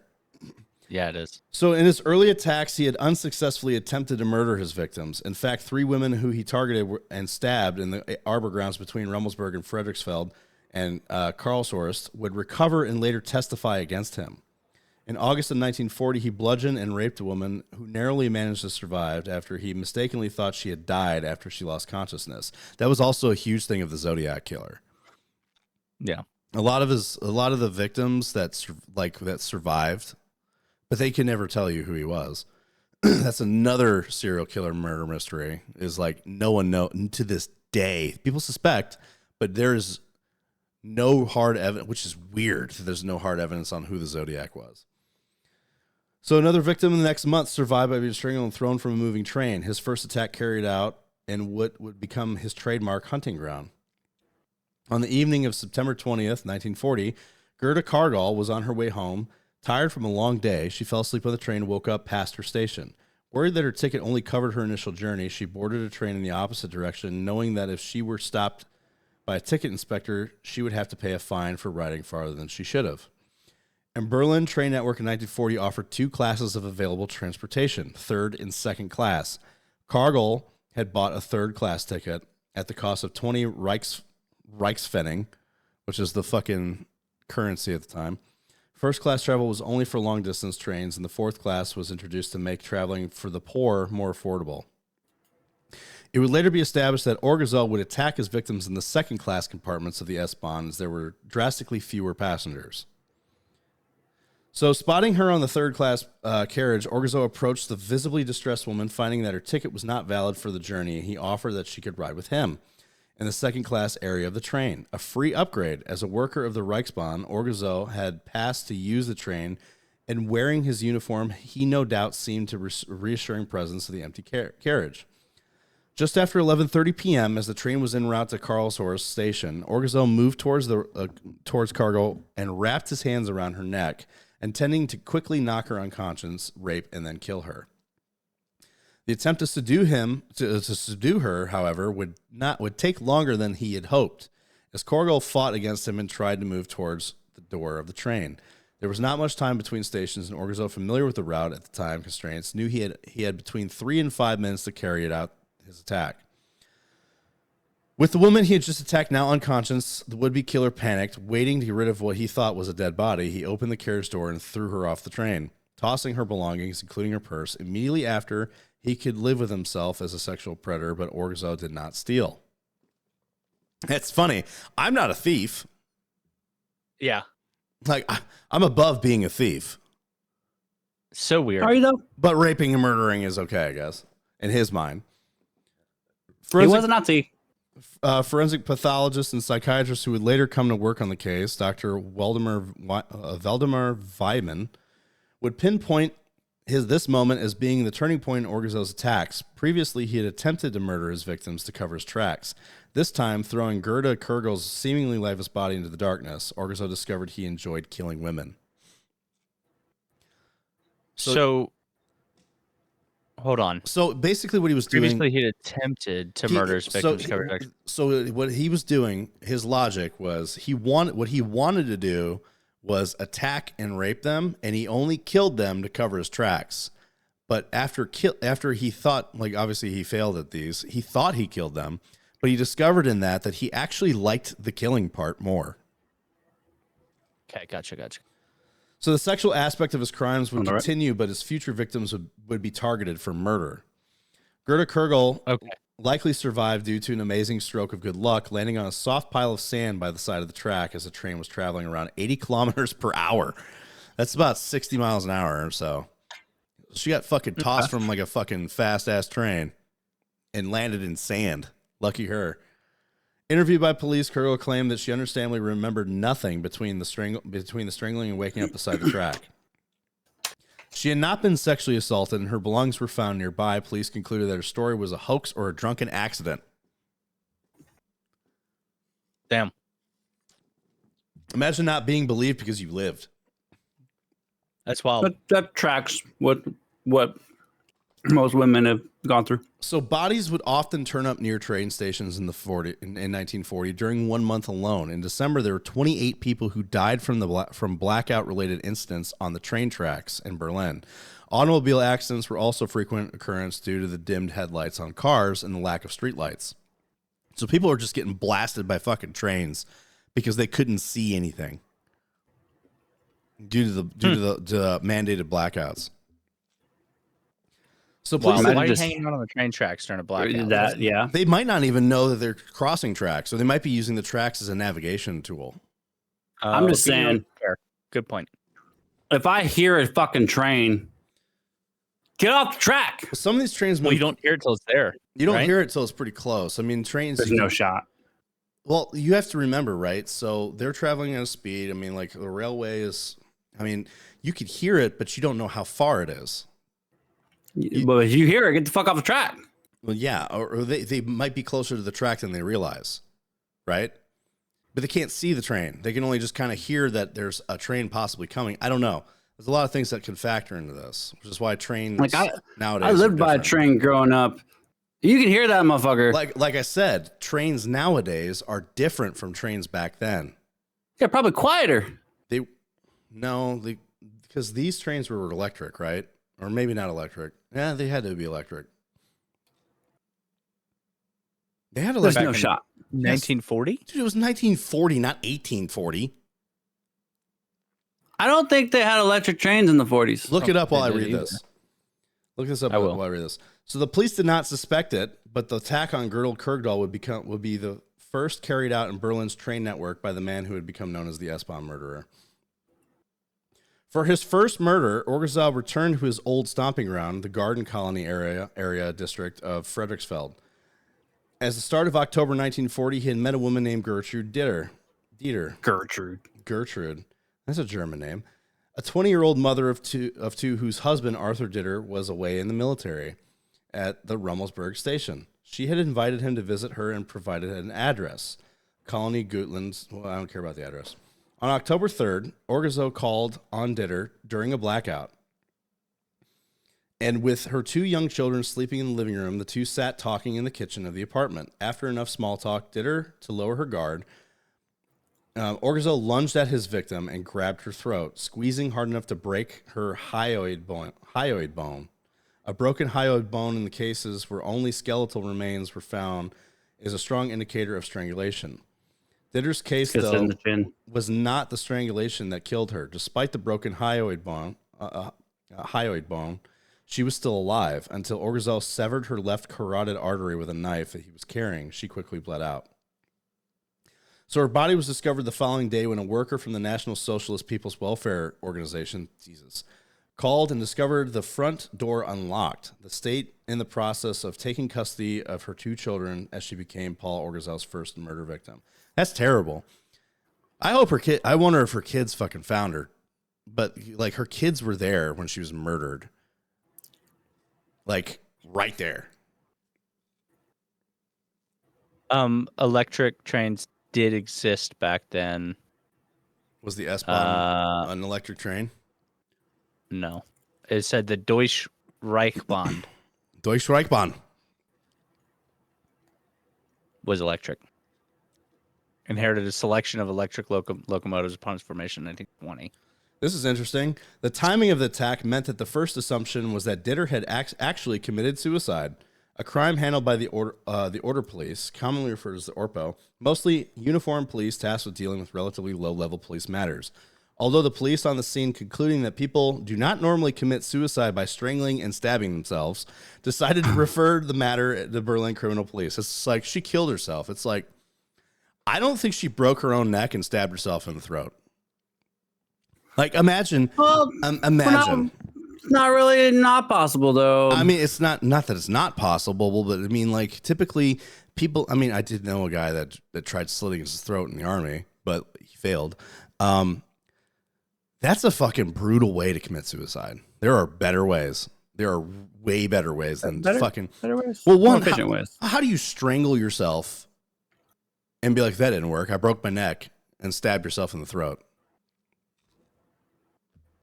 It's a very elaborate question. You can try to like there's hang yourself and you slip out of it. There's a fucking case right now that's actually like the forensic, who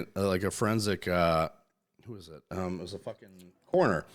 It was a coroner had looked. There was two coroners. The first coroner determined that this woman had committed suicide. By the way, she was stabbed 27 times in her back and in the back of her head, and they said that she committed suicide.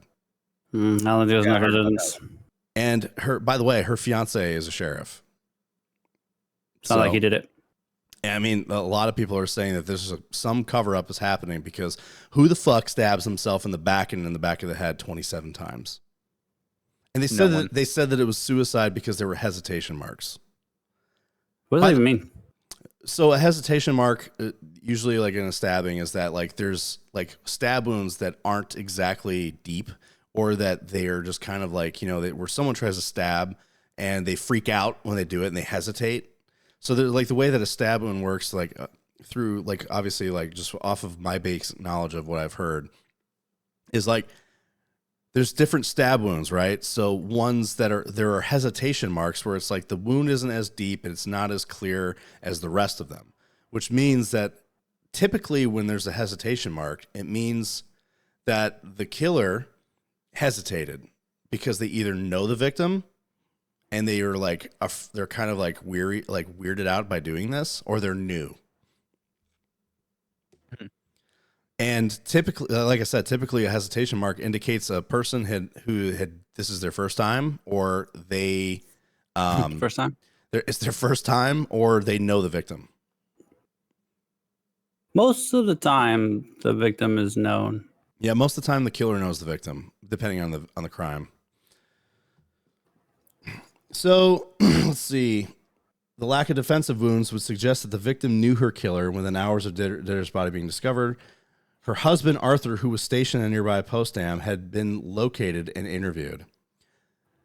The distraught Mr. Ditter provided a detailed 5-page statement explaining his whereabouts in the previous 48 hours and his cordial relationship with his wife. Imagine being in World War II and finding out that your wife was murdered. That would suck. That would be horrible. Not only are you dealing with death every fucking day, but to find out that like you're the one thing that you were looking forward to come home to is now gone because someone murdered that person. Mm-hmm. Never mind. By strange coincidence, Arthur Ditter had previously employed at the Rummelsburg train switching yard, ground zero for the S-Bahn murderers, where Paul Orgazal had worked. The investigation would quickly turn into a cold case with no fingerprints, no murder weapon, and fewer leads. Where was the fingerprint guy, damn it? That was in London. So, and guess what? London and Germany were not on speaking terms at this time. So it makes sense that he was not. What? I can't imagine. I really can't imagine why London and Nazi Germany were not on speaking terms. It's a mystery. It's petty. It's petty. That's what it is. So exactly 1 month later, Orgazal renewed his attacks on women traveling alone in the Berlin S-Bahn, focusing primarily on the 9-kilometer stretch between Rummelsburg train yard station and Frederikshagen station. December 4th, he attacked 30-year-old Elizabeth Bendorf, a train ticket saleswoman who had just finished her shift in Frederikshagen. Although, as with his previous attack against Gerda Kargel, Orgazal did not manage to murder his victim, despite repeatedly bludgeoning her with a thick piece of lead cable. The young woman survived. Twice she regained consciousness before he viciously attacked her again each time. She kept waking up, so he kept beating her, basically. Lead cable? Lead-cased cable. I don't know what the fuck that looks like. Miraculously, though, 2 days to move her body, Berdorf would be cognizant enough to recall being dragged to the door of the carriage. Again, frustrated at the time it had taken to subdue his victim, he decided to throw her from the moving train shortly before it arrived at the station. So she survived the brutal attack. Her description of the incident meant that the first case no longer looked like a drunken accident to the police. The pattern was beginning to appear in a man attacking women in the train network. Although their unconscious bodies onto the tracks, accidents were handled by a different type of police. Attempted murders, of which were now 2 with similar details, was a matter for the criminal police. Unlike the murder of Gertrude Ditter, after his first attack, he decided to abandon his weapon, hiding it behind the cushions of a second-class carriage. The police investigation would manage to identify the train and carriage, leading to the discovery of an important clue: a 2-inch thick, 20-inch long piece of lead-encased telephone cable with numbers stamped on the side. When police contacted the telephone, why didn't he just throw it from the train too? Somewhere random. Logic. I mean, what? Yeah. I don't know. I just feel like it's one of those in the heat of the moment things where it's like, here. Crimes of passion. So Yeah. Paul Orgazal had by now tried twice and failed to murder his victims on the S-Bahn. Constrained by the timetable of the network, he had little time to subdue and kill women he attacked and then dispose of their bodies. Unlike with his attack on Gertrude Ditter, in the privacy of her own home, where he had ample opportunity to savor his handiwork and confirm that she was actually dead, he was struggling to satiate his lust for murder on the rails. His next outburst would see him butcher 2 women within hours of each other. So his attacks were also not taking on a strange pattern, one of the police were unable yet to detect. Exactly 1 month after murdering Ditter, he had attacked Elizabeth Berdorf. Exactly 1 month later, on December 4th, he would strike again. So he had 1 month. It was his 1 month pattern. This time carrying an iron rod he had found during his work in the railway yard, he would shatter the skull of 26-year-old nurse named Elfried Frank. Spotting Frank on the side, a second-class train compartment on the Karlshorst station, Orgazal wasted no time or words and removed the iron from his jacket, slamming it hard into Frank's head, forcing pieces of her skull into her brain. She immediately fell down on the floor of the carriage. Satisfied that he had succeeded where he had earlier failed, that the young nurse was indeed dead, Orgazzo moved to the open door of the carriage, allowing the cold air of the winter night to rush into the compartment, then dragging her by her feet, threw her body into the darkness. 3 hours later, citywide blackout still in effect, the police arrived at the body, joined by the well-known forensic pathologist, Valdemar Weimann. The officers of the scene were quick to note that this was the third case of this kind that they had encountered along this route. Weimann was asked to make an assessment. 2 other women had both survived. One had been strangled. The other one had been hit with a blunt instrument. The detail that connected all 3, other than location, was that they had each been thrown from a moving train. Could all these cases be the work of the same man? Weimann was unsure. Neither the police or Weimann were aware at the time that the doctor had also examined Orgazzo's other victims, Gertrude Ditter, who had been strangled and stabbed in her garden home in Frederiksfeld. Now, this is also another case of very hard to tie the crime of the same person to different victims because the methods were different. The only thing they all seem pretty similar. The only thing similar was strangulation and being thrown from the train. Because you got to remember, Ditter was murdered in her home, and not only was she strangled, but she was stabbed to death. These other victims were attacked on the train, and they were strangled and bludgeoned. So they feel like they at this point, they think they're looking for 2 different people. Or they're just completely unrelated crimes, right? It's just another fucking run-of-the-mill different crimes. So the violent crimes grouped together when the attacks carried out in a similar way, Orgazzo's earlier spree in the garden colonies and the side streets of Frederiksfeld, where he stabbed and strangled his victims before sexually assaulting them, however, had not been tied to the incidents on the S-Bahn network. The modus operandi and locations were too different, just like I said. As the brutality of Orgazzo's crimes increased, the Nazi Party responded with media blackout that only served to stymie the investigation, allowing the S-Bahn Murderer to secure his moniker. But the man in charge of the pursuit was still not to be deterred. So now there was a hunt for the S-Bahn Murderer. On the day that clearly couldn't have been a full-blooded German. Not a pure German. Couldn't have been. The day that Alfred Frank was murdered, the police operation against Orgazzo had taken over personally by the head of a serious crimes unit of Berlin's criminal police force, better known as Kripo. It's a very interesting Kripo, K-R-I-P-O, Kripo. Wilhelm Lüdke, a veteran police officer who first joined the Schutzpolizei in 1910. Since the Nazi seizure of power in 1933, the Kripo had become to serve as a revolving door of party membership, as the distinction between ordinary crimes and political crimes blurred so that there was no clear division of the labor between criminal and political police. As of September 1939, the Kripo was part of the Reich Main Security Office, headed by Heinrich Himmler. As such, the Gestapo, which was the Nazi secret police, and the Kripo often found themselves sharing jurisdictional authority with regard to certain criminal violations. And in 1940, Lüdke would finally join the Nazi Party, taking the rank of... Why do Germans have these long words? Hauptsturmführer. Hauptsturmführer. Captain. That's the German word for captain. Hauptsturmführer is captain in German. We are halfway through this article. Holy shit. I'm getting through it quick.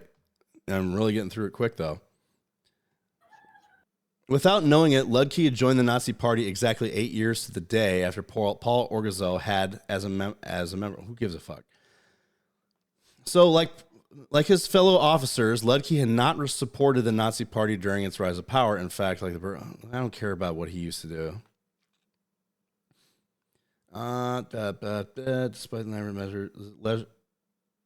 Okay, so how about this? Luckily for Lüdke, denunciations were the bread and butter of most Nazi-era investigations. As such, the final piece of the puzzle would fall into place where police received the tip-off of one of Orgazzo's co-workers about his unusual behavior. Despite the elaborate measures introduced by the Berlin police to help apprehend Orgazzo, a hefty ransom offered, little progress had been made. although they had managed to catch more than a handful of petty criminals unrelated to the case. So they were trying to find this person, and in the process, ended up catching other criminals in different cases. Following the murder of Alfred Frank on December 4th... I mean, I guess that's kind of a win. Yeah. Following the murder of Alfred Frank, December 4th, 1940, Paul Correggio would be on the loose for another 8 months before his capture in July of 1941. Police would later describe him of limited intelligence, so he was retarded, although he appeared out to be outwitting them at every turn. So the dude was a fucking moron. So while the Berlin police were gathered around the body of Alfred Frank on December 4th, 1940, only a few kilometers away, Correggio had attacked and murdered his third victim, not long after arriving at the Karlshorst station. Having swiftly dispatched Frank with a blow to the head, Correggio found that he still had a burning desire to sexually assault women. Using the same iron rod that he had employed on to kill Frank, he knocked out a 19-year-old named Irmgard Fries that he had spotted walking alone. After crushing her skull with 3 blows, Correggio ripped off much of her clothing and raped her, leaving her for dead as he had returned to the S-Bahn station where he worked to rest. An isolated building in the outskirts of the station, he would often fall asleep here instead of going home. It was only 30 minutes after his attack on Alfred Franke. Discovered by people walking in the area, Fries was rushed to the hospital while still alive. She would die without being able to speak a word about the attack. The autopsy of Irmgard Fries was conducted, and the cause of death identified being similar to the previous attacks. The 2 men largely responsible for the hunt of Correggio would soon come to realize they were looking for one man responsible for a series of escalating attacks. Criminal Commissar Wilhelm Lüdke and Dr. Waldemar Weimann met the day after the murder at Friesen at Weimann's home. Lüdke presented the doctor with a detailed map of the garden area where Correggio had been harassing and sexually assaulting women, suggesting that the possibility that they could be tied to the S-Bahn attacks, introducing one key connection: the murder of Gertrude Ditter in her garden house. I wonder how. Could it not be possible that the crimes had been committed by the same man, taking into account the distribution of the attacks, the origin of the telephone cable used to bludgeon Elizabeth Bendorf? More significantly, Lüdke would propose, why is it that since the first woman was thrown from the S-Bahn, the police have not heard of any more attacks in the garden area? He was correct with this assumption. By this time, Correggio had changed territory of the 2 areas he was familiar with. The garden colony of Frederiksfeld and the S-Bahn lines was now focusing almost entirely on the latter. Before the end of the month, he struck again, killing a 30-year-old woman named Elizabeth Bungener, who had been riding the S-Bahn to see her husband, a soldier in a town near Berlin called Fürstenwalde. Dude, German words. Fuck. A few days before Christmas. Beaten with a blunt object, Bungener was thrown from the train while still alive, but died from injuries sustained when she hit the ground. So he killed her by throwing her from the train. Throw mama from the train. At the first, police thought this was a suicide, as doctor's note was on her person declaring her unfit for work. As such events were common so close to Christmas, but the detailed examination of the body would reveal telltale signs that her death had been the work of the S-Bahn murderer. So her death was added to Paul Correggio's tally, which has now stood at 4 murdered women and countless other harassed and sexually assaulted. In the early hour of December 29th, Correggio found a 40-year-old woman named Gertrude Siewert traveling on the second-class compartment of the Berlin S-Bahn line between Karlshorst and Rummelsburg. Now, this guy really liked to attack between these stations, and it's just like this is where he's like the of low intelligence comes in, because it's like you have this small strip. And cops are catching on that attacks are happening on this small strip, yet you continue to attack on that same small strip. At what point do you not think that the fucking Nazis are going to start watching that? Most people think if they haven't been caught yet, I'm good. People get cocky too. Yeah, that's what I mean. They're How like, far can I go? How many more can I get away with? Right. I guess. And I wonder too if it gets to a point where it's like, I'm gonna get caught, but let's see how far I can go until I yeah. Like it's almost like erotic to them. So BTK was a lot like this. So even though it's wild that he got away with it for as long as he did, because this dude fucking killed he killed a good amount of people, and he even killed children. Yeah. And they didn't know who he was. The only reason why he got caught was because people stopped talking about him, And decades later, he was just like, hey, I'm still around, by the way. And the way he got caught was the dumbest way. He worked at a church, and he was taunting the detectives. And he was saying that, like, I'm going to send you a floppy disk. Now, I know you're a cop and you can't lie to me. Can you track this floppy disk? And they're like, no. So he sent the floppy disk, and they, of course, could track it to where it was made, and then discovered it was him. So decades later, this moron got away with it and got tired of not being noticed anymore. So he was just like, I'm the BTK. Yeah. For those that are out there that don't know, floppy disk is what the save icon is nowadays. Yeah. Yeah. A lot of people are like, you got a 3D printed save icon? It's like, what did you just say to me? I used to have some floppy disks. They weren't very floppy either. No. The floppy part was inside. I know, but it was very misleading. I know, they weren't floppy at all. I want to get some. This is very random, and it's gonna be a 2-second thing. I want to get some, like, floppy disks, CD players, VHS, like all this stuff, so that way, like, and just have them. So when my kids are older one day, and I can be like, "Hey, what's this?" I'll be like, "You ever seen this?" And just like, and they're like, "What the fuck is that thing?" And I'll be like, "This is what we had when I was a kid." We are what they call the bridge generation. So after Orgazell found the 42-year-old woman, Gertrude Stewart, he hit her over the head with that iron that he had killed with before, rendered her incapacitated, and then threw her from the train. She was still the same iron, or just like he's finding new iron every time? It's the same one. She was still alive when she was discovered later that morning and rushed to the hospital, but died the same day. On January 4th, 1941, a 27-year-old mother-to-be named Hedwig Ebauer was discovered still alive by the side of the train tracks near the WWII S-Bahn station. Although she arrived at the hospital alive, she died there the same day as a result of head injuries sustained when she fell from the moving train. Prior to the landing beside the track, she had been strangled by Paul Orgazell, who had mistakenly thought she was dead, of course, and then threw her from the carriage like his previous victims. This is proving to me, like, what they said about him being a moron. He obviously didn't really understand what death looks like. Which was weird because he literally brutally killed someone. Yeah. And I know this is like kind of like a macabre thing to say, but don't you think that when you find a method that works, that you just use that one instead?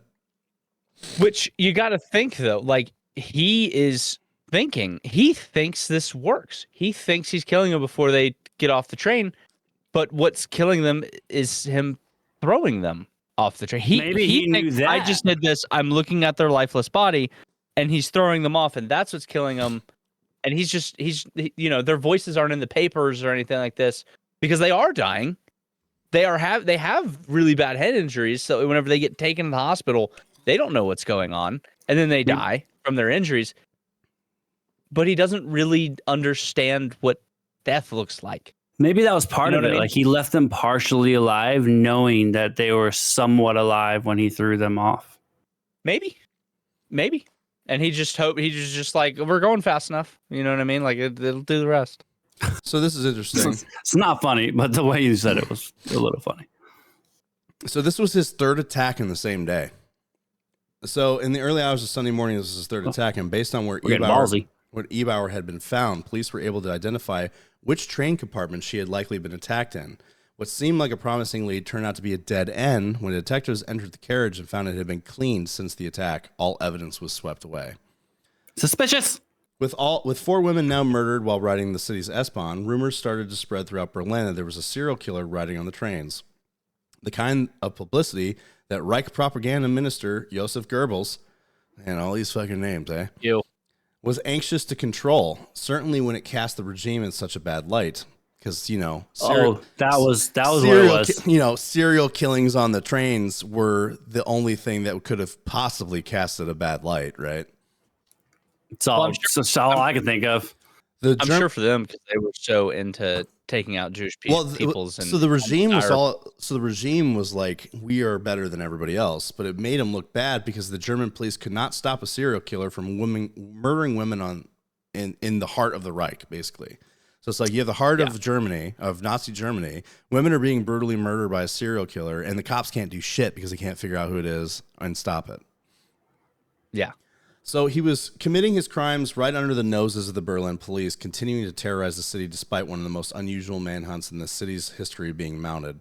He even came close to being mounted. He actually almost came close to being caught whilst approaching a female passenger at night on a train before realizing that she was an undercover female police officer. Luckily for How do you realize that? I don't know. Luckily for Orgazzo, the Berlin police had refused to arm their undercover female officers, and he was able to jump from the moving train and get away. So he jumped from the train. Tuck and roll. So he was mid attack, and she was probably like, "I'm the police," and he was like, "Oh," and just jumped. Yeah. So in a strange way, the police hunt for the S-Bahn murderer was actually starting to help Orgazzo commit his crimes. I don't understand how. His next murder would occur in the night of February 11th, 1941, where he was approached by a 39-year-old woman named Joanna Voigt. I'm so confused. Wouldn't that cop have seen his fucking face? You would think, right? I don't know.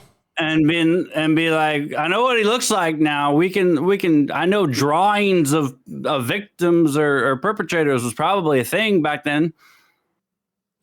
I don't know. So he approached what? I was gonna say they also could have like written it off and just been like, "Well, you're a conventionally attractive, pure blood German woman." But why make her an undercover cop and put her on the fucking train?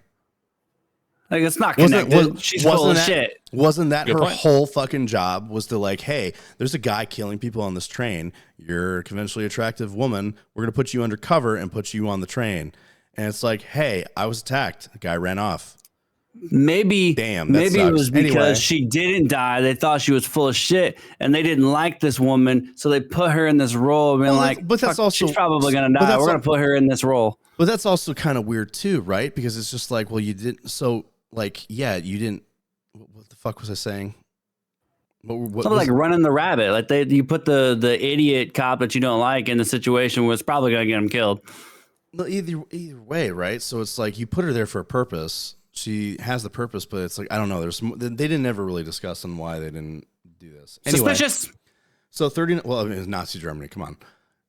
Like a 39-year-old woman named Joanna Voigt at the Carlson station. Voigt was concerned about the rumors of the serial killer and asked Orgazzo if he would accompany her on the train, not knowing, obviously, that he is the killer. She was 3 months pregnant at the time.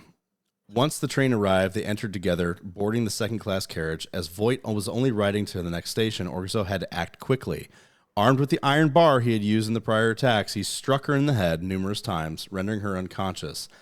Like a number of his previous victims, Joanna Voigt was still alive when she was thrown from the moving train, but would not survive the injuries sustained in the fall. See, it's got to be intentional. It's just too many people that he's just chucking off the train. He's got to know. I don't know. There were a few additional clues on Joanna Voigt's body that lead the police to the killer, but in the closer inspection, one thing did occur to the criminal commissar Ludke. He realized that on the number of his victims, the train ticket was missing, indicating that the offender may have been a ticket inspector or railway worker. Ludke was a smart fucking guy to put that together. Wow, a fucking dude working for the Nazi Party that was actually doing the right thing and doing his job. The police presence at the Rummelsburg and Karlshorst train stations where the previous attacks occurred increased. Wow, it took this long. Some news of the attacks managed to make it to the press, but on the whole, the Nazi Party did its best to rein in the story, even when the police were adamant more publicity would help them catch their man. The police were offering a substantial reward for information that would lead to the capture of the S-Bahn murderer. By this time, it was set to 13,000 Reichsmarks. And this did bring around 15,000 tips, far too many for the police to follow up. These women who did not know the man preying on lone females in the C-Street network were still out there as potential victims. The few that managed to be scared away by rumors had hushed announcements from the police meant that there would be fewer riding in the second-class compartments likely to disturb Orgazzo. To kill, he only needed one victim, and it only worked if she was alone. Orgazzo had been volunteering to escort women home as part of the government scheme to stop them from traveling alone at night, and never bothered any of them. although the murder of Joanna Voigt had taken place immediately after he had left one of his charges. In February of 41, the police began questioning all the Reichsbahn employees, and there were 5,000 of them, eliminating those who did not match the descriptions given by the Orgazzo's earlier victims who had survived. With all the police activity, Orgazzo did stop his attacks, if only temporarily, biding his time until the police started to scale down their operations. Days turned into weeks, weeks turned into months. So, a deadly gamble and a red herring. So, Commissar Ludke set a dangerous trap. He had his officers spread the rumor that from this day, monitoring the monitoring would cease, as it obviously is futile. The rumor reached Orgazzo. 2 days later, he took the train to Rummelsburg Station, where he stalked a group of 9 women, choosing one who left the station alone. Her name was Frida Koziol, and she was 35 years old. Orgazzo was wearing his railway worker's uniform and approached Koziol from behind, offering to walk her home. She refused and kept walking, at which point Orgazzo smashed her in the back of the head with his iron bar, caving in her skull. As she lay dying, he raped her, leaving her body where it was, naked from the waist. Desperate to solve the series of murders, Ludke had now had blood on his hands. So basically, they said, I don't know why the women were like, oh, they're going to stop searching, so it must be safe. I don't know where that deduction came from. So he would later justify his decision by pointing out that he had hoped to catch the perpetrator in the act. By now, any doubt remained that Orgazzo was behind the S-Bahn attacks, and those had taken place in the garden spaces of Frederiksfeld had disappeared from Ludke's mind. He also became certain that the killing of Gertrude Ditter, who Orgazzo had choked and stabbed in her own home, was also the work of an elusive railway worker. Following the murder of Frida Koziol, the police found a clear trail of shoe prints in the dirt nearby, determining that to be a men's 39 size shoe, to be a man's 39 and a half. A specialized shoe with extra thick rubber soles made by the company Salamander. Wartime rationing meant that the list of men who had purchased this particular shoe could be drawn up, and it looked like the police were one step closer to catching their killer. Alas, it turned out to be a red herring. After eliminating the men who were in the military service too far from the crime scene, they found a man named W. Hyman, who lived nearby, had bought a pair and had a criminal record for spying on a couple having sex, so he was a voyeur. Hyman was taken into custody and his shoes analyzed, compared against the molds of the shoe prints at the scene, and they matched. Hyman was held for 3 days. If it does not fit, you must acquit. I mean, I guess.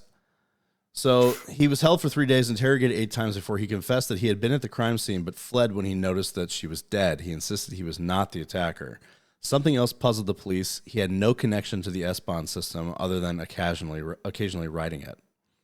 Lucky for Hyman, the police decided against pinning the crimes on him, which is crazy given the fact that the people that are investigating him are Nazis and are willing to just do shit like that. They decided not to. So he is very lucky that he didn't get that crime pinned on him. So Maybe he's rich. So they finally catch him. The police would receive their biggest break in July 1941 with the use of a single question, the kind of question that would come extremely useful in Nazi Germany. Have you noticed anything suspicious about any of your coworkers? Have you noticed anything suspicious about your coworkers? Perhaps Juden, perhaps American, perhaps, yeah, you know, are you harboring enemies of the state? Yeah. You're too good at that. I don't know. Es tut mir leid, meine Freund. I understand. You play a lot of Hell Let Loose. No, that's not where I got it from. I actually took German in high school, and I've been to Germany a lot. So comes with the accent, I guess. Very well. I mean, Arnold Schwarzenegger is Austrian. I do a lot of Arnold Schwarzenegger. Yeah. Oh, yeah, that's right. You're good at that one, too. Ich am in der Jumpsuit to make entire Kaiser Wilhelm Gedächtniskirche, yeah? Not quite the same. I don't know what the fuck you I just said the Kaiser Wilhelm church. Oh, okay. So, while interviewing a particular railway worker who they had already cleared of being involved, the Kripo, I'm probably saying that wrong. It's probably Kripo, but I'm going to say Kripo because Halloween. So the detectives asked this question and were given what they seemed like a mundane reply. The worker had indeed seen something unusual. He had spotted one of his coworkers ditching his job by climbing the fence of the railway yard, only to return later before anyone noticed. The police had already, that is pretty mundane. The police had already talked to this other worker and discovered that the same crimes had taken place during the times that he was at work. This had seemed enough at the time to warrant clearing him of any involvement. On July 12th, 1941, Paul Orgaro, or I think I spelled it wrong, was picked up from his apartment at 6:45 a.m. by Creepo detective and 2 low-ranking officers. On being questioned by the criminal commissar Lutke, he denied having temporarily abandoned his post, claiming that his duties meant that he had done so. He would have easily been detected by his superiors. On paper, he looked like the exact opposite of what the police were looking for: a family man, a loyal Nazi, a veteran of the Sturmabteilung, I don't fucking know, and a dedicated worker who was, aside from his nosy co-worker, spoken highly of by his peers and superiors. Eventually, It's always who it is. It's always the least person you expect.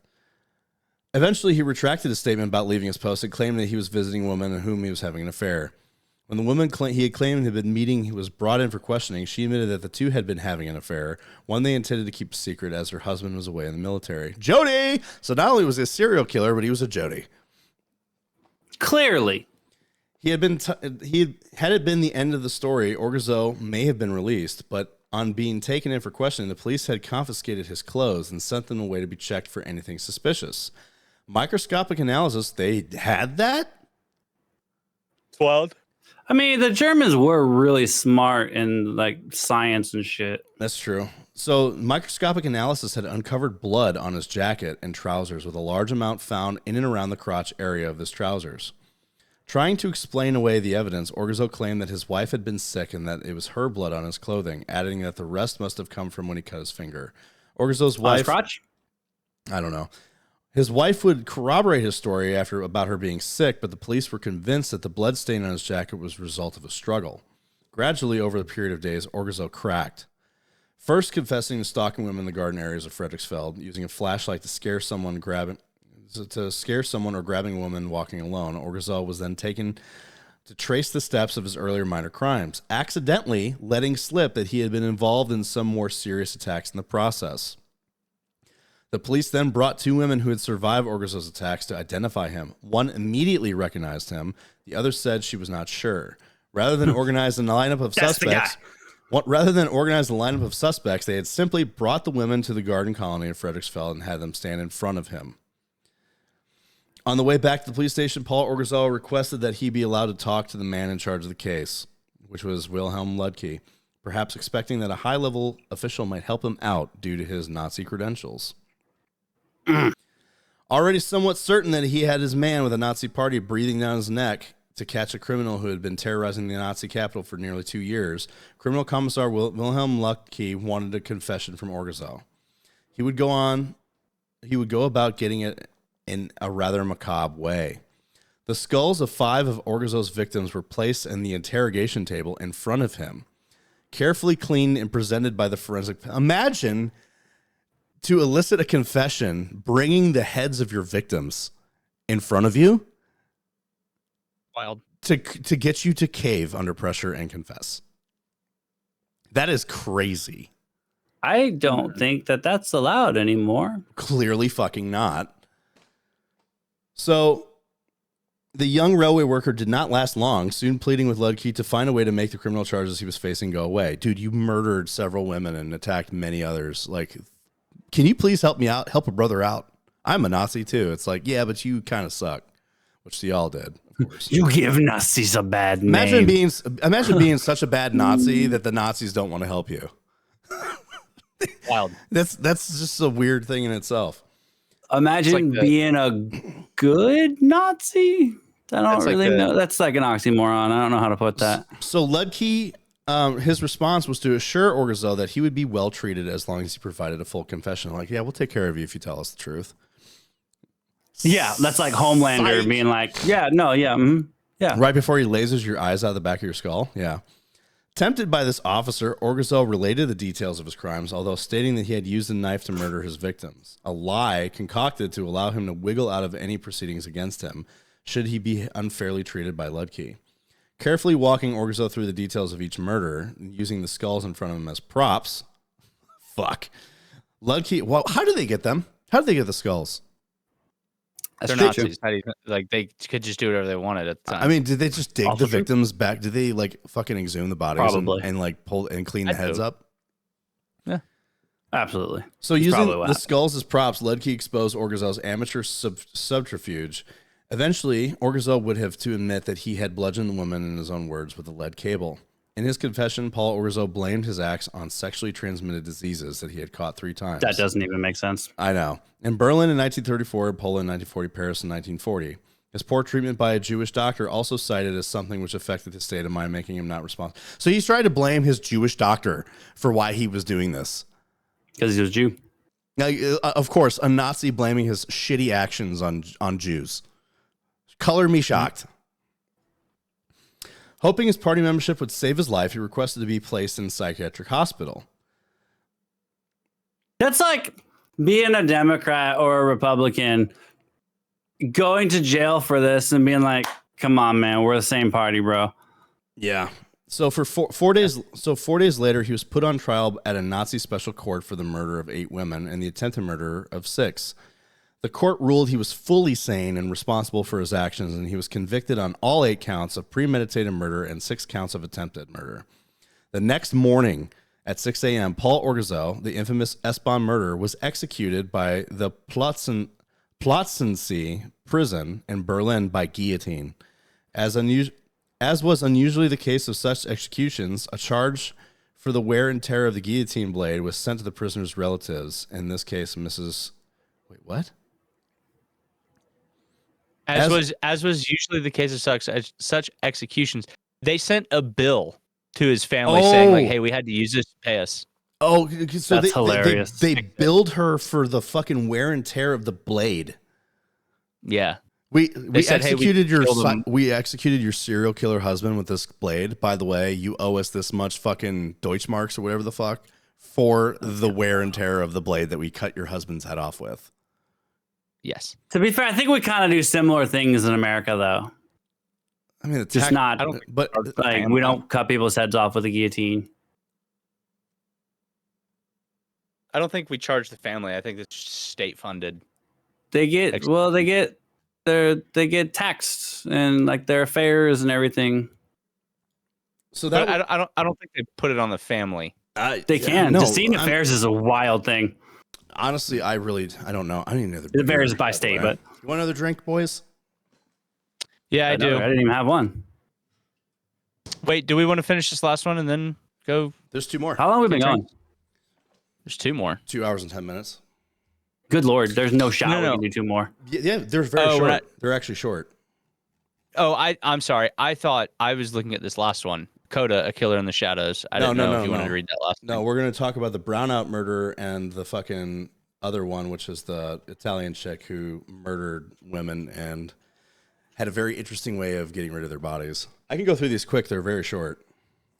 Well, I'm gonna go get another drink because I'm out for these last couple. Go get your refill. All okay. Right. You ready with your Bush latte, brother? I'm ready with my Bush latte. You got that Bush latte. I got my Coors by Quit Bear, brother. Coors. Hey, brother. Cheers, brother. Cheers, brother. Oh, yeah. I'll leave that one in.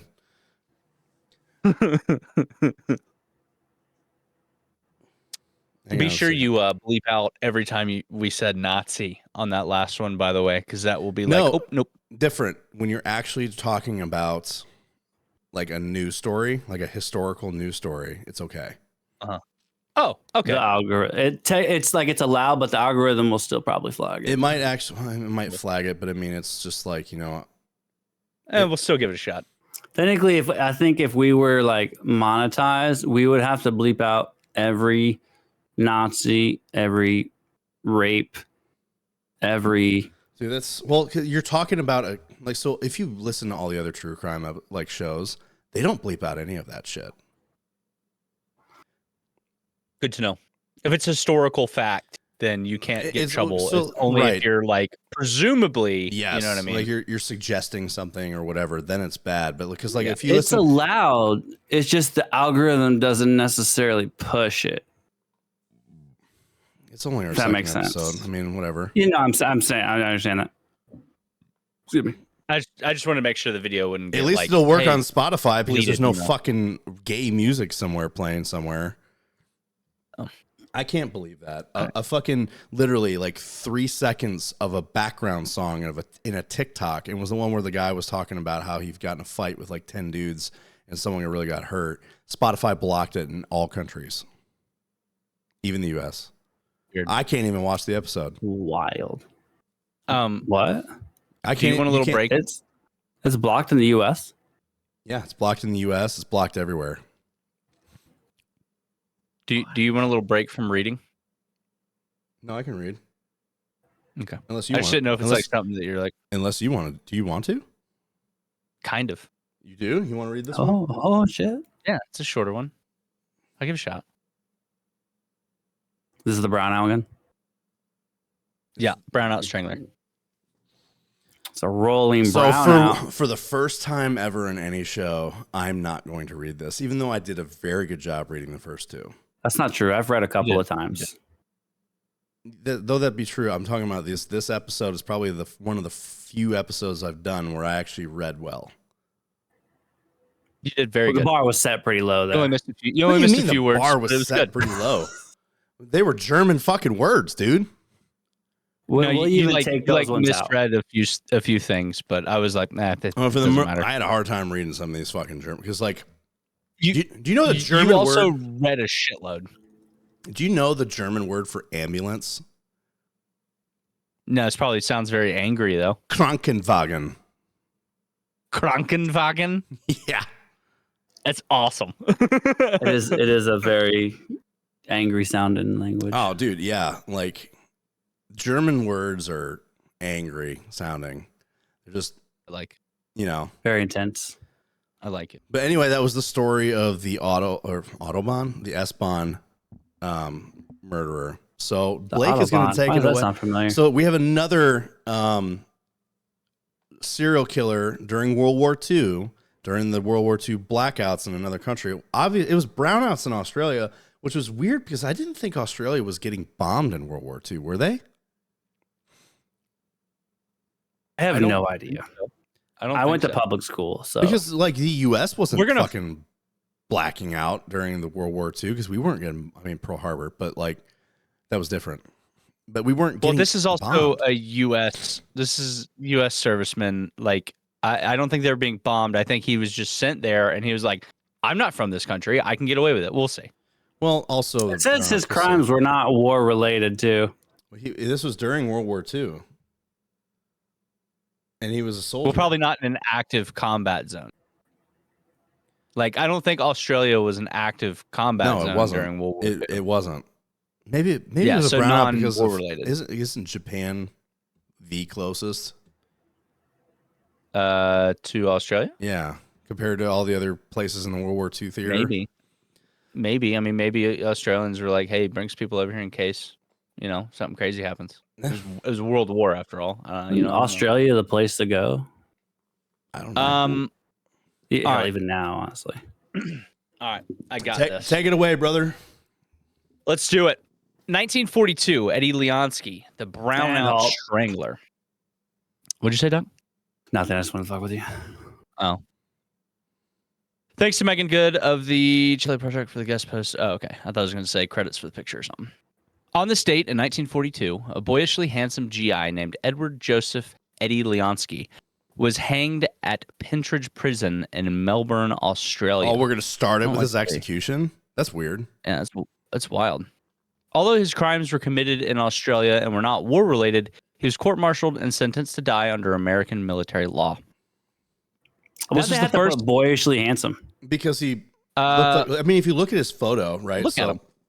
I'll switch for the viewers to see. If you look at his photo, he looks young, right? He looks like a boy. Looks like the Cracker Jack box kid. He does. Boyishly handsome. That's what they mean by that. No. All right. He's very happy in his little cell there. Oh, I don't know if is that his cell? It looks like he looks caged in here. It looks like a couple brick walls and a cage from the shadow. If he looks like fucking that in his prison cell before being executed, that is a psychopath. We got him. We got the guy. It's like, all right. I feel good about this. This was the first and last time a foreign national who committed crimes in Australia was tried and sentenced under the laws of their own country. Wow. Eddie was only the second U.S. serviceman to be executed in World War II. The first, James Rowe, had been convicted of murdering another soldier and was hanged in Arizona just 3 weeks earlier. So there was something in the water in that month. Yeah, It's probably maybe, the but it MREs. sounds like the other one was stateside and the dude just had a dispute. This was a fucking different scenario, obviously. But Eddie was only the second U.S. serviceman. And for that to happen within a month, you know what I mean? Yeah, only two, and they were in the same month. Yeah. Well, no, this was in Australia. In the air. Who committed crimes in Australia specifically. Because everyone else was tried under Australia laws. Yeah. Yes. Continue. All right. Known as the Brownout Strangler due to his penchant for attacking women at night on Melbourne's dimly lit streets, Leonski killed 3 people and assaulted several others of the course of just over 2 weeks, from May 3rd to May 18th, 1942. He said he was fascinated by women singing and killed his victims to get at their voices. That smile is starting to make sense. You get it now. This dude was a Where's the brownout part come from? I'm so confused. He's getting there. Well, he said they said because it was dimly lit streets, so it wasn't a blackout, but it was dimly lit. Oh, okay, now I get it. Yeah. Leonski was born in New Jersey in 1917, the 6th child of Polish-Russian immigrant parents, and grew up in New York City. Crime historian Harold Schechter notes he had the kind of unstable childhood, dysfunctional family background, and mommy issues typical of serial killers. Both parents were confirmed alcoholics. He was 7 when his father abandoned the family. Not long afterward, his mother, Amelia, took up with another drunkard. She herself suffered at least 2 mental breakdowns, severe enough to land her in Bellevue? Bellevue, yeah. Oh, I know of that one, where she was diagnosed with both manic depression and incipient schizophrenia. From an early age, 3 of his brothers were chronic troublemakers, eventually racking up lengthy rap sheets. One of them ended up in a state institution where he lived out his life. According to all accounts, is just bipolar now, by the way. Gotcha. According to all accounts, Eddie was the apple of his unstable mother's eye. He, in turn, had the kind of deeply disturbing attachment to her found in other homicidal mama's boys. I like how they word this. I do too. It's also just so gross to think of, like, I have mommy issues, therefore I kill people now. Well, most of these serial killers do, right? Especially when their victims are primarily women that resemble their mothers. That, like, typically that's kind of how it is, you know? I mean, Freud was right. Freud was kind of right. Anyway, on the surface, Eddie seemed to have risen above his origins. He began weightlifting in adolescence and eventually developed an impressive physique. Following high school, he took a 3-year stenography course and graduated in the top 10% of his class. He was a promising employee at a Manhattan supermarket chain before he was drafted into the Army in 1941. Okay, it says impressive physique. I don't know. He's looking, maybe it's just a shirt. I'm looking boxy. I mean, no, dude, listen. Yeah, I think impressive for 1941. Okay. I mean, if you look at what bodybuilders in the 40s and shit looked like, they were not what you see today. Yeah, they're very tiny. They were all very small. They just had muscular physique. This guy, I don't know, by looking at him, we'll go to for the viewers. Looking at this guy, no, I don't think so. We also don't know when this was taken either. I fucking lift. You don't, brother. Yeah. And I mean, we also all know what the military will do to your physique. It'll destroy it. It'll make you skinny as shit. Unless you take copious amounts of steroids like I did. But hey, or there fat, you go. If you join the Navy. So Leonski didn't do nearly so well in the military. Although he was reliable and charming when sober, he drank heavily and was unstable and aggressive when under the influence. Same, brother. As a result, he was always in some minor trouble or another. Isn't half of the military that way? Come on, let's be honest. Oh yeah. At least nowadays. Maybe dude, it wasn't so common back then. Especially in World War II. I don't know if this dude saw combat or not, but like, dude, the fucking guys that from like Normandy and shit during D-Day, like, I mean, you've seen Band of Brothers, right? Yeah. Like those guys in Easy Company, as soon as it was wild to me, I didn't realize this, but when the war was over, they had to stay there. Yeah. They weren't allowed to go home. They were like, hey, you're here now, so this is where you are staying until your term is done. And it was just like, They did a lottery system to send dudes home and discharge them. Like these guys were like, basically, if you were there, you were fucking there. So you just got done of war, thus in the worst war ever. It's over with, and now you have to fucking stay there. And on top of that, the German soldiers that were not Nazis, because not all of them were. I mean, they were all Nazis, but not like the SS and shit. Like German soldiers that were fighting that didn't want to do this sided with U.S. and they had to work together. So like, not only they were killing each other months before this, and now they have to work together, and they had to stay there. So of course that would drive they had a lot of fucking alcohol related incidences and a lot of bad shit happen. Continue. I will say too, I couldn't imagine that lottery system, because it was a point system. Like if you didn't have the points, you couldn't go home. And which sucked too was like they're sitting there and they're like, by the way, you're probably gonna have to go and fight in the Pacific now with the Marines, because we're all done here. We're packing up. Good thing the Marines wrapped that shit up. Good thing the Marines wrapped that shit up. Well, the fucking A-bomb helped that, honestly. Yeah, that's what ended it. Let's be honest, because they were going to fight to the death. Like, we shouldn't throw more at this. Let's just bomb it. Yeah, exactly. Twice. But dude, I couldn't imagine being there, and you've been through all this, you've lived through it all, you've seen it to the end, and hey, you can't go home.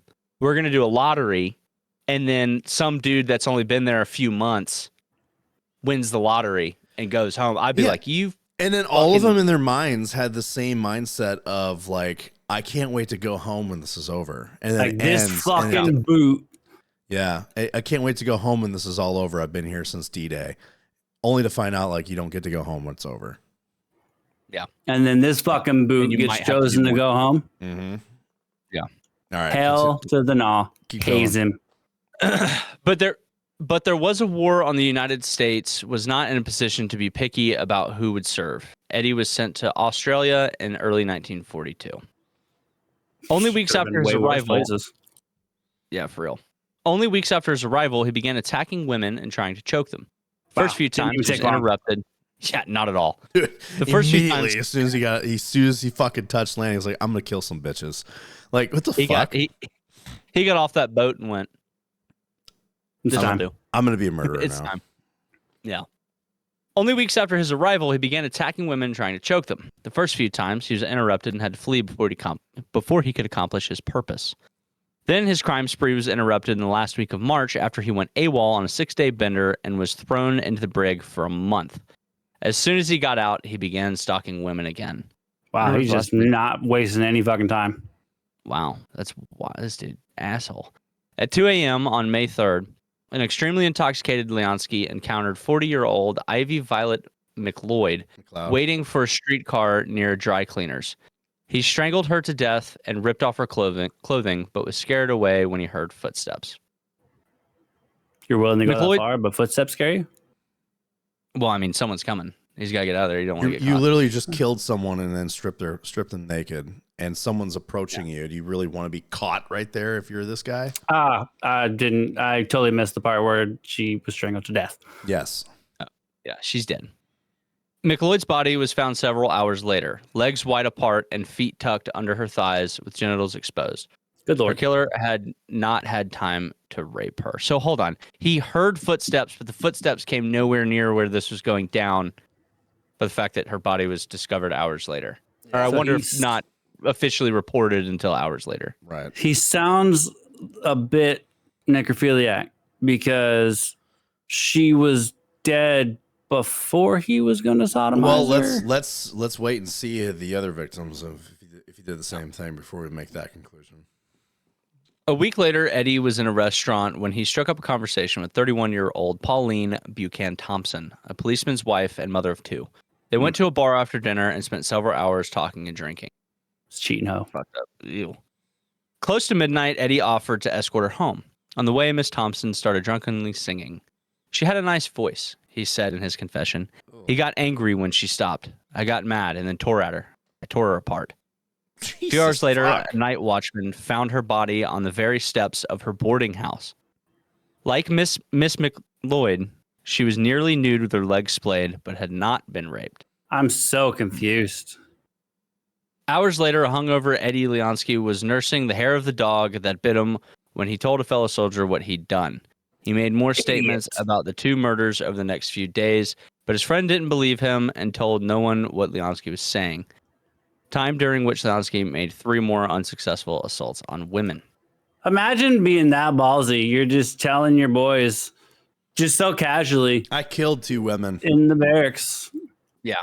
And then your boys are like, man, shut up.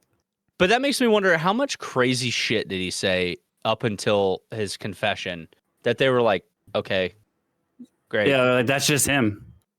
You know what I mean? Well, he was also a drunk. So, yeah. So you just wasted, dude. Eddie's friend finally took him seriously on the morning of May 19th after the body of 41-year-old Gladys Lillian Hosking was found sprawled in a patch of yellow mud outside Camp Pell, where the American soldiers were stationed. I'm not used to this whole name thing. I was thinking first and last. The previous night, Eddie had come in after midnight, slathered head to toe in the same yellow mud. Too drunk to clean himself up, he'd consumed an incredible 30 beers and 7 whiskeys that day. That's so specific. Fuck, dude. That's he crazy. Was fucking ripped. It's a true soldier right there. He just shed his soiled clothes and collapsed into bed. Leonski's friend finally went to the cops. I think it's safe to say he had a problem. Yeah, I think so. As Blake takes another sip. I was just thinking that. Dude, yeah. That guy had a fucking drinking problem. I can't believe he drank that many beers. That's crazy. When he was When he was arrested, Eddie made no pretense of innocence. He quickly confessed, and various witnesses to his aborted attacks identified him. That said, Ivan Chapman's out-of-print book on Leonski makes the point that the evidence against him might not have really held up without those confessions. 1940s forensics techniques would not have yielded a positive match to a victim from his bloodstained trousers, and the yellow mud could easily have been picked up innocently by any drunken GI who stumbled traversing the trench. That's crazy. Had it not been the fact that he confessed, he probably would have gotten away with it. No. Had it not been for the fact that the people that survived and saw these things said, yes, it was him. Well, he wouldn't have because even he was picked drunk. up as, well, because he also probably wouldn't have been picked up as a suspect yet because they didn't have like the forensics to, because they even said right here, so the techniques would not have yielded a positive match to the victim in the bloodshed. As it even said right here. Yeah, my bad. Makes the point of the evidence against him might not have actually held up without the confessions. I was thinking of the people that identified him when I read that. Well, you guys, substantial. the people that identified him were also like the victims that didn't die were women, like, and they didn't really take women seriously in those times. And I don't know how Australia was, but they don't take women seriously now. I think they take them more seriously now than more seriously than then. Yeah, but this. So basically, had it not been for his confession, they probably would never have tied him to those, or he could have kept going and got caught later. Yeah. All right, continue. Frederick Worthman, a noted forensic psychiatrist who never met Leonski, believed he was insane and the murders were prompted by his twisted relationship with his mother. That his 3 victims were all women considerably older than he was is psychiatrically more significant. He unconsciously linked their voices with his mother. The whole psychological explosion occurred in a period of deprivation when he was away from home and separated from his mother, but not from her dominating image. The deeds constituted symbolic matricide. Very Norman Batesian. I was just thinking that. Yeah. That Army psychiatrist really was into Freud stuff, for sure. Oh, yeah. Yeah. Army psychiatrists, however, believed that while Eddie Leonski was certainly a psychopath, he was not psychotic and was fully aware of his wrongfulness of his acts. Douglas MacArthur personally signed the death warrant. Eddie maintained a positive, chipper attitude awaiting execution. He spent his time memorizing Oscar Wilde's Ballad of the Reading Gal and converted to Catholicism and went to the gallows singing a popular song that was called, ironically, It's a Lovely Day Tomorrow. Dude, so that photo of him is actually him waiting for his execution. So that photo of him smiling all giddy is actually weird. So you guys were right. That was him in prison waiting for his fucking execution. He was all like, ha, yeah. They called him the Smiling Strangler. Really quick, this last piece is about his remains. His remains were removed several times before finally finding a permanent grave in a military cemetery in Hawaii. Boo! Australian modernist artist Albert Tucker made a painting titled Memory of Leonsky. The film Death of a Soldier is based on his crimes. Okay, so there's a movie based on this guy. Why? I don't think that he should be buried in a military cemetery. No. Why do they give him why do they put him in a military Honors like that. like what? Yeah, why? Why would you give someone like that those kinds of honors? Why would you even fucking like made a painting titled The Memory of, why would you make a painting in his memory? And in a film based on his, I mean, Death of a Soldier based on the crimes could be about like, just like a psychotic murderer who was happened to be a U.S. soldier. But why make a painting in his memory and why put him in a fucking military cemetery? So he's by you, Doc. You should go find him. You should somewhere. go to you could go to his fucking gravesite.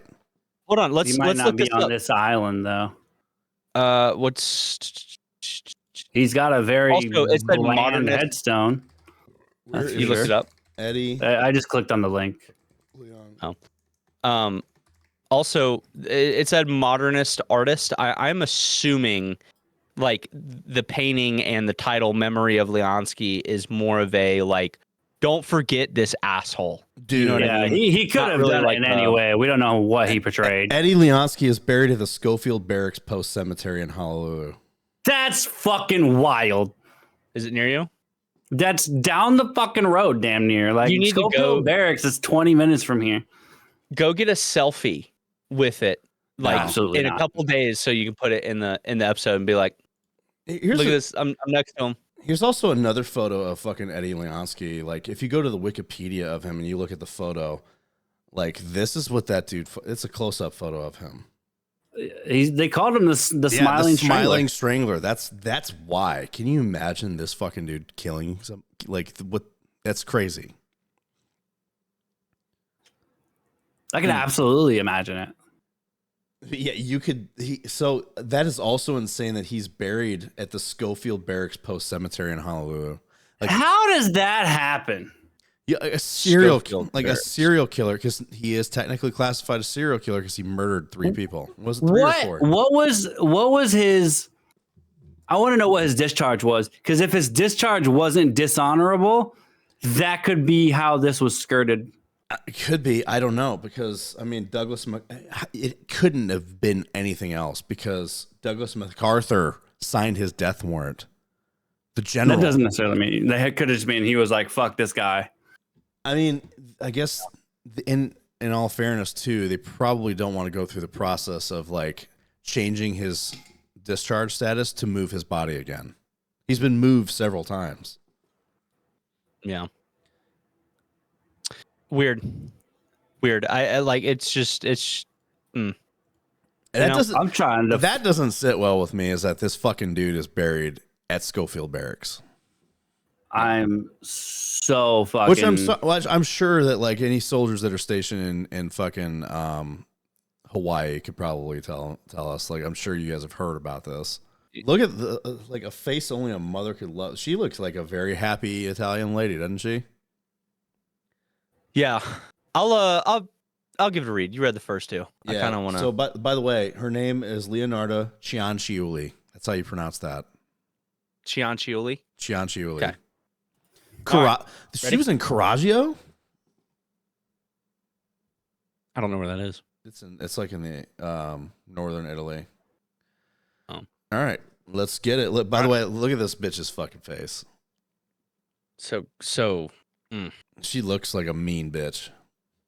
she does. I would not walk up to her I or would not purchase no. any of her wares.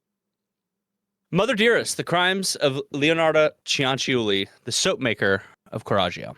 No, so hold on. Before we even start, I was doing some research. He got a dishonorable discharge, which makes sense. But they still buried. I wonder why if do it they was still like bury him nobody there? would claim his body. Why is he What, still his buried there? Mommy Dearest didn't want her beloved son's body. Probably. That's probably no one claimed his body, and they were like, we have to fucking put it somewhere. You know what I mean? Throw it in the fucking ocean. Who gives Ocean. a shit? That's what I was thinking. That's usually an honor in itself, actually. The Atlantic is Yeah. right there, If you do it with the or the Pacific proper is right fucking there. ceremony. I don't know, unmark the grave, leave him. Wait. So it says because he died while in military custody, he was subject to military burial procedures. So the grave is in a section reserved for prisoners who died in military custody. Yeah. That makes more sense. Interesting. Okay. So because he died while in the military, they still had to do specific ways of burying them and everything. But he was in a specific area that's designated for people like that. So what? Military cemeteries have a designated spot for fucking criminals? I guess so. Sounds like it. I didn't even know that. I mean, it would make sense that the U.S. government would be like, well, we do have to, like, it is our responsibility. We kill them. We gotta dispose. You know what I mean? Yeah, but probably just not make sure that they're separate. They're just buried. Separated. They're just like, here you go, put them there, put them over there, leave them there. You know what I mean? Anyway, all right. Thank you for looking that up. I feel a little bit better now after looking that up. Yeah, I thought it was like full honors burial, and I'm like, what the fuck? Yeah, give him the 21 guns, and fucking fold the flag and everything. Like, I'd be like, my papaw got the same fucking honors as a serial killer. That's crazy. Yeah, it'd be wild. All right. A mother's love is a tired. Oh, as I continue. Oh, a mother's love is a tired cliche. It is so impressive and well studied. If one were to randomly ask a group of mothers, or even just parents in general, exactly what they would do to protect their children, the vast majority would most likely answer with a confident anything. Some may even resort to bodily harming others if it meant saving their children from harm. That was fucking weird. I saw something move out the corner of my eye, scared the shit out of me. Was the child? Ooh, it's I don't know. It looked like someone, I'm not gonna lie, it looked like someone like peeked their head around. And I was like, Kate didn't walk down the stairs, I would have heard it. Anyway. More commonly known as the soap maker of, how do you pronounce that? Correggio. Leonardo Cianciulli. Fuck. Cianciulli. Cianciulli. Leonardo Cianciulli would commit atrocities one would previously never equate with a tiny Italian mother for. Her story is one that would consist of some of the worst crimes that humanity has to offer, with not only death, but the butchering and baking of her victims being on the table. It ultimately would end in an asylum with an autobiography she wrote in prison, and her confessions being the two widows we have into her incredibly damaged mind. Windows. But before that... Yeah. Windows. Oh, yeah, that makes a lot more sense than widows. But before that, she would endure a tumultuous childhood and early adulthood. Leonardo's mother, Amelia D. Nolfi, would become psychologically abusive toward her, due mostly to the fact that the girl was conceived from rape. Living in late 19th century Italy, Amelia had found herself with no option other than to marry her rapist, Leonardo's father, Mariano Cianciulli. Cianciulli, a drunken and jobless mess of a man, would beat and force himself onto Amelia throughout the duration of her pregnancy, and often after until his death, an estimated 6 years following their wedding. God. Oh, sounds like a great guy. What a terrible guy. Dude, that's fucked up. Real stand-up person. That's a fuck. Well, Amelia would use the opportunity. How were you forced to marry him? So it even said, you got to remember, it's 19th century Italy, right? So 1800s. So like, yeah, at the time. Well, so 1800s, right? Because this I think the crimes occurred during World War I. So at the time, it was like one of those things where they looked at it like, no man will want you now. No man will marry you. You're pregnant. And you're defiled. Damaged goods. The fucking archaic way of looking at things, right? So, and you have a baby. Your only option is to be with the father, regardless of who the father was at the time. So she was unfortunately stuck with that situation. Wild. While Amelia would use the opportunity of her recently acquired widow status to marry another man with a job, she and her new husband would continue to both neglect and abuse Leonardo. At 13 years old, the son, right? Leonardo is the lady, is the person we're talking about in this, the killer. Yeah, the daughter conceived through rape. At 13 years old, the girl would craft a noose and attempt to hang herself. The suicide effort would ultimately fail, leaving her with bruises covering her neck and unable to speak. To make matters worse, Amelia allegedly would take absolutely no notice, content or ignoring her daughter in every way she possibly could. So she clearly didn't want the daughter. So she was actively trying to commit suicide, and her mom was just whatever. Like, fuck it, I don't care. Like, do it. It sounds like because the way that she was conceived, the way that she didn't want her whatsoever. She despised the whole thing and the fact that she was even there. So essentially, she was like taking it out on her, basically. Yeah. Well, she fully blames Leonardo as the reason that she had to be with that piece of shit for so long, right? Like, that's the only person she could take it out on, because that guy that she had to marry would beat the shit out of her. So because if she wasn't pregnant with the daughter, person underneath you. Yeah. You know what I mean? Yeah, exactly. So that's what's going on here. Less than a year later, Leonardo would try again, also a moot effort. The only positive attention a teenage Leonardo would receive from her mother was given when she began to reach the age where she became eligible to marry. Still stuck in near poverty, Amelia was desperate to use her daughter as a vehicle to a higher social and monetary standing. Only she'd long since burned that bridge. See, back in early 20th century Italy, the only way for a teenage girl like Leonardo to escape a desolate wasteland of a home was to marry. But she was not interested in, nor was she even aware of her mother's pursuit of high-class suitors for her. Instead, she found a man by the name of Raphael Pensardi, who worked a dismally paying job as a clerk. When he broke the news to Amelia, the woman was furious. She would then cut her daughter from the family fortune and disowned her completely. Not only that, but she would, according to an already superstitious Leonardo, curse her own daughter to live a miserable life. Wait, okay. Family fortune? How did I was about to say, like, if their family is in such poverty, what fucking fortune? When she broke the news to Amelia, the woman was furious. She would then. So, I don't think it was a fortune, right? I think it was a, like, couple they were blankets in the doing back better room, like, than they used to. You know what I mean? I don't think they were necessarily poor. They were probably like doing better than how Leonardo would end up with this guy that she was going to marry, right? Because she did say that her mom remarried a guy with a job. You know what I mean? After the drunkard that abused them both died. So she probably saw that as, this is the most money we've ever had, but I want more. And my daughter can be the ticket to that. And then when the daughter didn't fulfill that dream, she said, you can't have fucking shit. Get out of my house. You don't get this $20. Exactly. Real quick sidebar. You don't get the uncooked fries. Can you guys fucking hear me going into my bag of chips and chewing? No.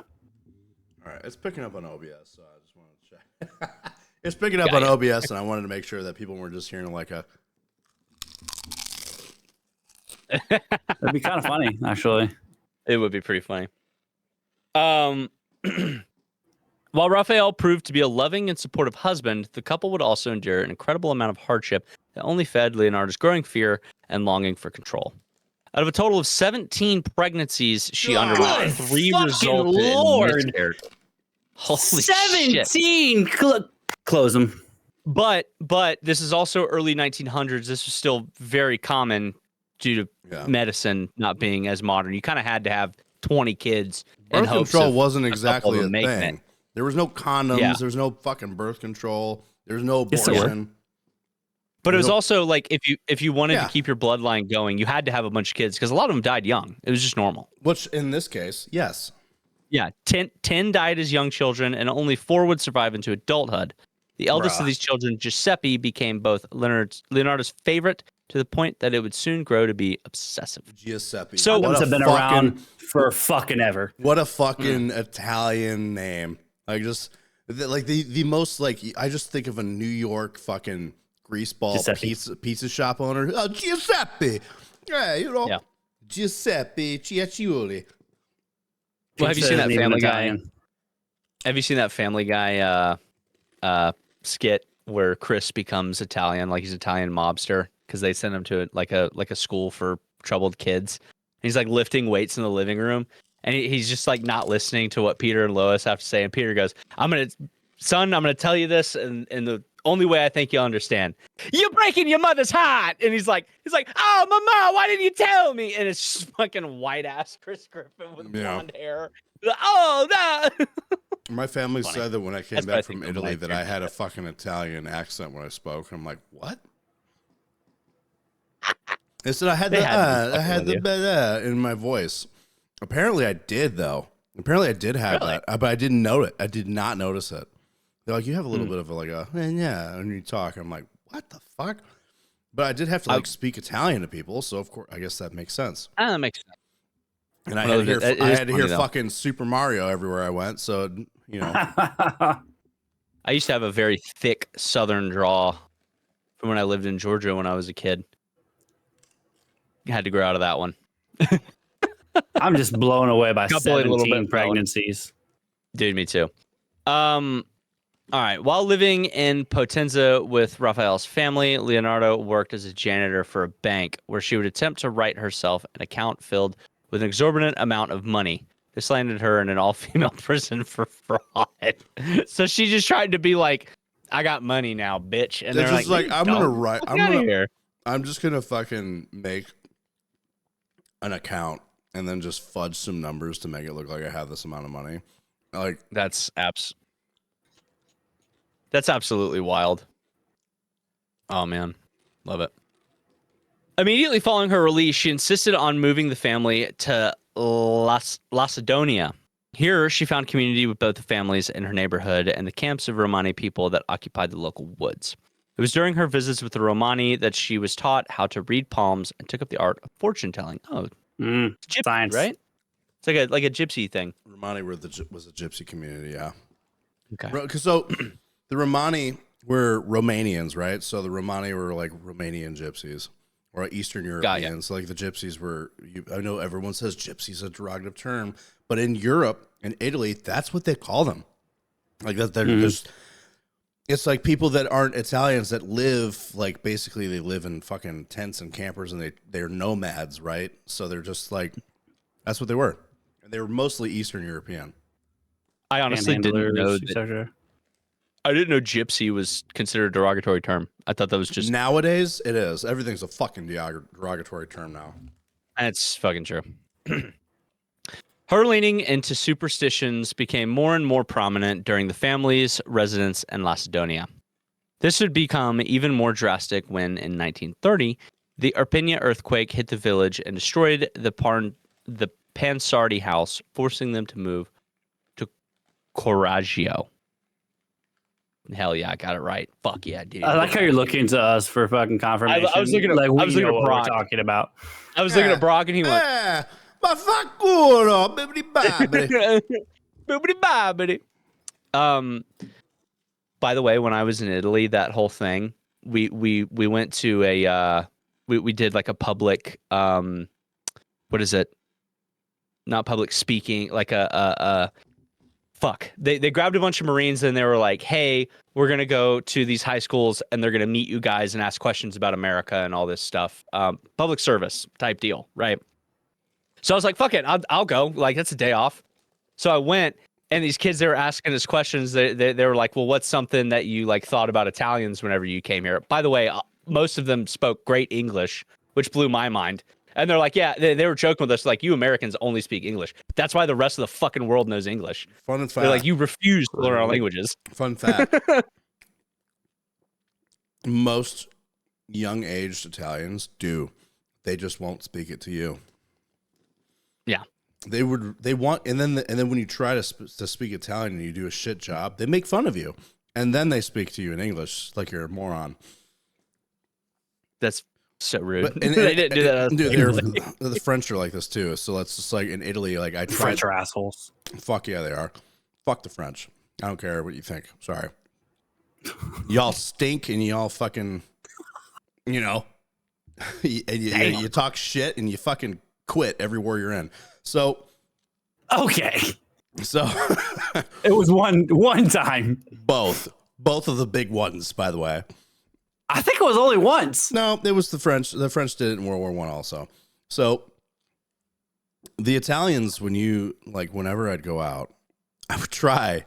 I really did make an effort of it, right? And they still were like, they fucking hated us. And I get why a lot of drunken soldiers would go out and fight people. Happen a lot. But I mean, as part of it, it's like, I'm going to learn the culture. I'm going to learn the language and stuff. And then I quit when I realized, they fucking don't like you. And they make fun of you when you try to speak their language and you don't do a good job. And it's like, bitch, I'm trying, okay? I even had someone call my phone, wrong number call me, and they're like, and then, you answer pronto, and you answer the phone. I'm like, hello? And they're like, Americani. I was like, si Americani. And they're like, vaffanculo Americani. And they're like, go fuck yourself is what that means. And I was just like, like, you called me, and you tell me to go fuck myself? That's just how they are. So weird. Now that's in the culture, the touristy parts. Countryside of Italy, they love us. This is the same with Normandy, France. Normandy looks at us like gods, they really do. They fucking love Americans in Normandy. Well, considered we landed on their beaches there. That's exactly why. That's exactly why. All right, continue. Sorry, just to finish my little story. But anyway, those kids were like, "What'd you expect of Italians and everything like that?" And then we were like, "I don't know." And they were like, "Did you see the Family Guy episode?" Boopity boppity, and they just sat there for an hour. They would address us and they go boopity boppity, and it was the funniest shit I've ever seen in my life. Just a class from high school kids. Good at that. Good on them. Fun of themselves. Good on them for that. Honestly, good on them. Because I used to always joke, I'm like, everyone fucking talks like the Mario Brothers here. It's not even a joke. They do. It was so funny. All right. Here, Leonardo began giving advice to younger women along with telling fortunes and reading palms, which gained her a reputation of a wise motherly figure in the community.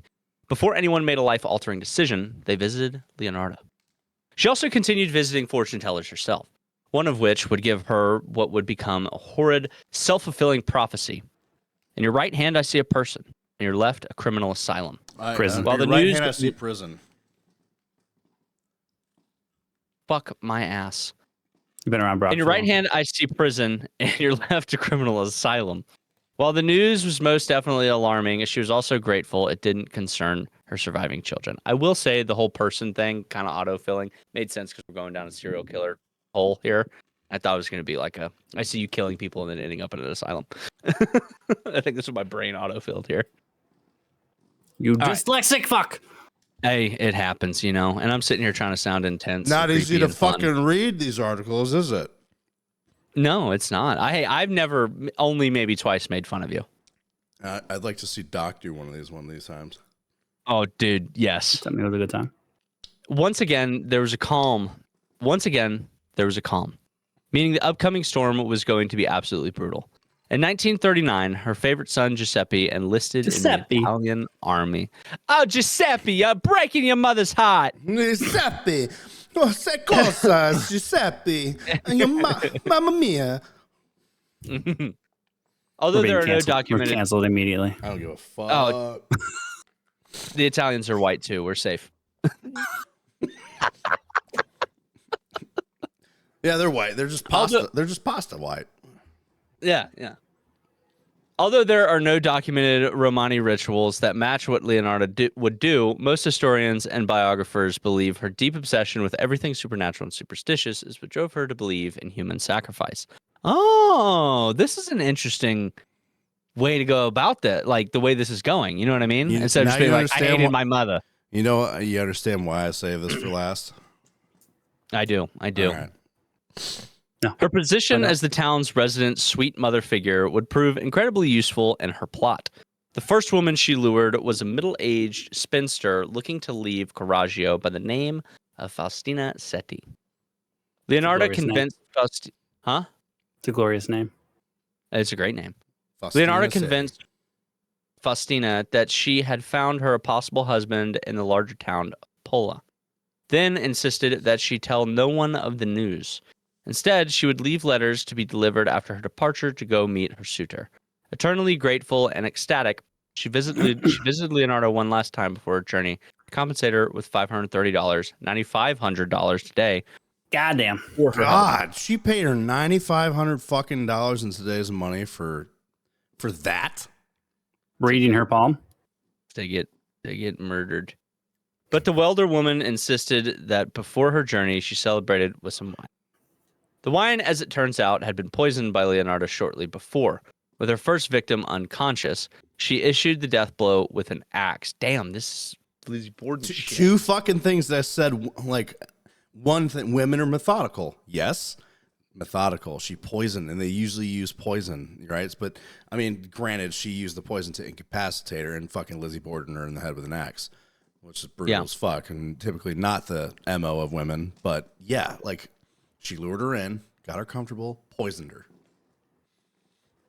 She then painstakingly dragged her body across the room and effectively butchered her, cutting her remains into 9 separate pieces. She would collect the blood harvested during the butchering and leave it in a bowl to cool. Meanwhile, she dissolved the chunks of flesh into a chemical called lye, then disposed of them in the sewage. The blood was then baked in the oven, which dried it into a powder that she mixed with the regular flour, sugar, milk, and whatnot to create delectable little tea cakes. Wow. That's fucking gross. That was very Hannibal Lecter, isn't it? No. Oh, holy shit. I'm realizing something, which I want to look up. Is Jack the Ripper and the story of this woman merged to create the Sweeney Todd story? Because that's how they did it in Sweeney Todd. They made the meat cakes and sold it to people. Could be. They would kill people and then cut them up and sell the yeah. I mean, Dahmer did the same thing. He just made burgers. Yeah, but That's true too. His apartment smelled like a fucking rotting corpse, and no one wanted to eat it. Yeah, true. He These would tea still feed cakes. it to people. Mm-hmm. These tea cakes would be fed to not only her neighbors and numerous friends, but she and Giuseppe would eat them as well. For the few weeks following the initial murder, dozens of people would snack on the blood of Faustina Setti. Good. Wow.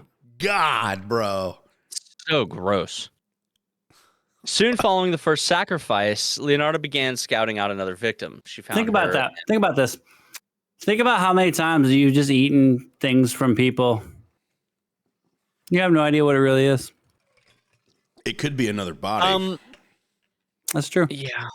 Did y'all ever hear about the guy that had to get his leg amputated and he invited his friends over and they said, hey, let's make tacos out of it. I was able to keep the leg and everybody agreed and they made tacos out of his leg meat. I mean, human flesh Just supposedly, so allegedly, human flesh tastes like pork. So they probably made like pork tacos. I was actually kind of curious, like just in a sense of like, how would you not know? Like, it wouldn't it taste like something? You're like, this doesn't taste right, or does it like similar to something that you already know what it tastes like? It tastes like pork. It tastes it. Wow. Why do you So think? you just never know. Why do you think the joke? Not the joke, but the term long pig. Where do you think that term came from? I've never heard this term. Long pig. When someone says, have you ever tried long pig is human because people taste like pork, according to Never heard of that. Yeah, look it up. I mean, then again, I've gone down some fucking rabbit holes myself. Rabbit holes? With some of the rabbit holes with some of this shit, and like literally cannibals have talked about how because like what does a person taste like? Obviously, a sane person who is not a cannibal does not know. So you kind of want to pick a brain of a person who's done that. You're like, what does a person even taste like? Pork. Tastes like pork. And that's why that's why these cannibals dubbed the term long pig. We're called like long pig is human. It is also confirmed by cannibals themselves. If you have a fear of being cannibalized, get tattoos. Apparently, it spoils the meat. Mm-hmm. It doesn't taste good because the ink stays there. Yeah. So, like, cannibals have said that people with tattoos don't taste as good. Yep. That's so weird. Also, Doc, to answer your question about people being like, hold on, this tastes funny. She was the mother of this town. You trust your mom. You wouldn't question what your fucking mom fed you. That's not true. I trusted shit. If I didn't know what it was, I'm like, this tastes kind of weird. What is this? I mean, like it said, she even mixed it, right? So she mixed it with regular flour, sugar, milk, and what other stuff to make them into good tea cakes. So it wasn't just like, hey, why is the tea cake fucking just red? You know, I mean, because food dye. It's honestly, all the sugar probably masked everything too. Yeah. And it took weeks for all these people to finish it. So like she didn't put a lot in each one. You know what I mean? It was like probably little by little she was feeding under the guise of a sacrifice to protect everybody. All right, let's go to the next one. She found Francesca Soavi. Yes. Soon following the first sacrifice, and against scouting another victim, she found Francesca Soavi, another single middle-aged woman, this time one looking for a job opportunity abroad rather than a potential partner. The murder would take place a year after the first with an almost identical cadence, drugging the victim with wine, killing her with an axe, butchering her, and baking her blood into tea cakes. Similarly to the initial victim, Francesca's demise would also not be tracked back to Leonardo. This is her talking now. Okay. This is her. I threw the pieces into a pot, added 7 kilos of caustic soda, which I had bought to make soap, and stirred the mixture until the pieces dissolved in a thick, dark mush that I poured into several buckets and emptied them in a nearby septic tank. He's got fucking Adam Sandler doing it over here. Hang on. This, yeah, I was gonna say you got to go more Italian with it. You know what I'm saying? I was trying to go for like just a witch. Yeah, it's like this sounds like fucking hag shit right here. I heard nothing about Adam Sandler. I'm going for. I'm not gonna try the out of Italian because I'm gonna fuck it up. All right, here we go. I can do it. Do it. Start as for the blood. As for the blood in the basin, I waited until I had coagulated, dried it in the oven, ground it and mixed it with flour, sugar, chocolate, milk, and eggs, as well as a bit of margarine, which is margarine. Kneaded all the ingredients together. I made lots of crunchy cakes and served them to the ladies who came to visit, though Giuseppe and I also ate them. Fucking wild. Yeah. So she Leonardo Cincioli during her confession to 3 counts of murder. So basically, she said she threw all the pieces into a pot, added several kilos. For those that were like, "Hey, everyone's talking like a fucking moron. I can't understand what you're talking about. What you're saying." So she added 7 kilos of caustic soda, which she bought to make soap. Stirred a mixture until the pieces dissolved into a thick, dark mush. Poured into several buckets and emptied in a nearby septic tank. As for the blood in the basin, I waited until it had coagulated, dried it in the oven, ground it and mixed it with flour, sugar, chocolate, milk, and eggs, as well as a bit of margarine. Kneading all the ingredients together, I made lots of crunchy tea cakes and served them to the ladies who came to visit, though Giuseppe and I also ate them. Ew. Yeah. Right. Men don't do this. Men are way more barbaric than this. Both are disgusting. This takes a lot of thought. I also want to point this out, right? This is so the photos of the victims are right here. These women are about 30-something years old. Yeah. Looking Hagrid. I mean, well, you got to think too. 30 was pretty fucking old. And for the times back then, I'm like, nothing against them. Rest in peace to them. They are victims. But 30 back then was rough. And especially in those times, like 30, old, going into your 30s, like people died in their fucking 50s, basically. So like, yeah, that's pretty old though. You lived a hard fucking life back then. All right, continue the. All right. Then she decided to target something of an anomaly. Virginia Cacioppo. Virginia Cacioppo, a renowned soprano opera singer, had something the others didn't. Family. But initially, that didn't matter. Leonardo proceeded with her tried and true methods once more, only with one alteration. This time, you gotta add at the family part. You gotta add the dude from Fast and Furious that just says it. Family. I was thinking the same thing. Just family. All right, and then just continuing on. But initially, that didn't matter. Leonardo proceeded with her tried and true methods once more, only with one alteration. This time, rather than disposing of the victim's fat, she melted it down and mixed it into soap bars, just as she had with the tea cakes. She gifted these products of her human sacrifice to friends, sold some to other visitors, and used some herself. She's that bitch. You're just washing yourself with another woman. Yeah. Ew. But How upon the clean can you really disappearance, get? not at all. But upon the disappearance of Virginia, her concerned sister-in-law, Albertina Fanti, became suspicious of the last place the woman had been seen. Suspicious. I said suspicious, didn't I? Suspicious of the last place the woman had been seen. She also did not believe the letters she received detailing the reasons for her brisk departure. Soon enough, Albertina reported the incident to the Reggio Emilia police, and an investigation into Leonardo was opened. I want to know Initially- something. What was the fragrance of the soap? Didn't have any, honestly. I mean, No. you could probably put some herbs and shit in there to like kind of make it have some kind of fragrance, but most of the time, soap was just used to wash shit off of you. They didn't have a scent to it. I bet this one did. Yeah, it smelled like Smelled long like- pig. It smelled like Virginia. I mean, That's what it well, here's the thing: soap back in the day was made with animal fat. Yeah, because that's how you got like the bar So parts. fat doesn't, so like human fat and animal fat doesn't have any difference to it. Besides, one came from one source and the other came from another. They are the same. Initially, Leonardo denied the allegations vehemently, using her wonderful reputation as a mother of four and the town's sweet-hearted old woman to her advantage. Then the authorities began to assign blame to none other than her beloved Giuseppe. In an instant, her tune changed, and she gave a detailed account of what she had done. I understand the opener to this. I thought we were going to go down a route of like she was murdering people that were bullying her children. No, she just confessed to the murders because she didn't want Giuseppe to be in trouble for it. That's crazy. In 1946, Leonardo Cianciulli went to trial in Reggio Emilia and was found guilty on 3 counts of murder. Her sentence would mirror exactly what the fortune teller had years before: 33 years in prison, 3 in a criminal asylum. What an interesting She would shift. Like, Yeah. like, why would you put someone in a normal prison and then just put them in an asylum after? Why Probably wouldn't- age.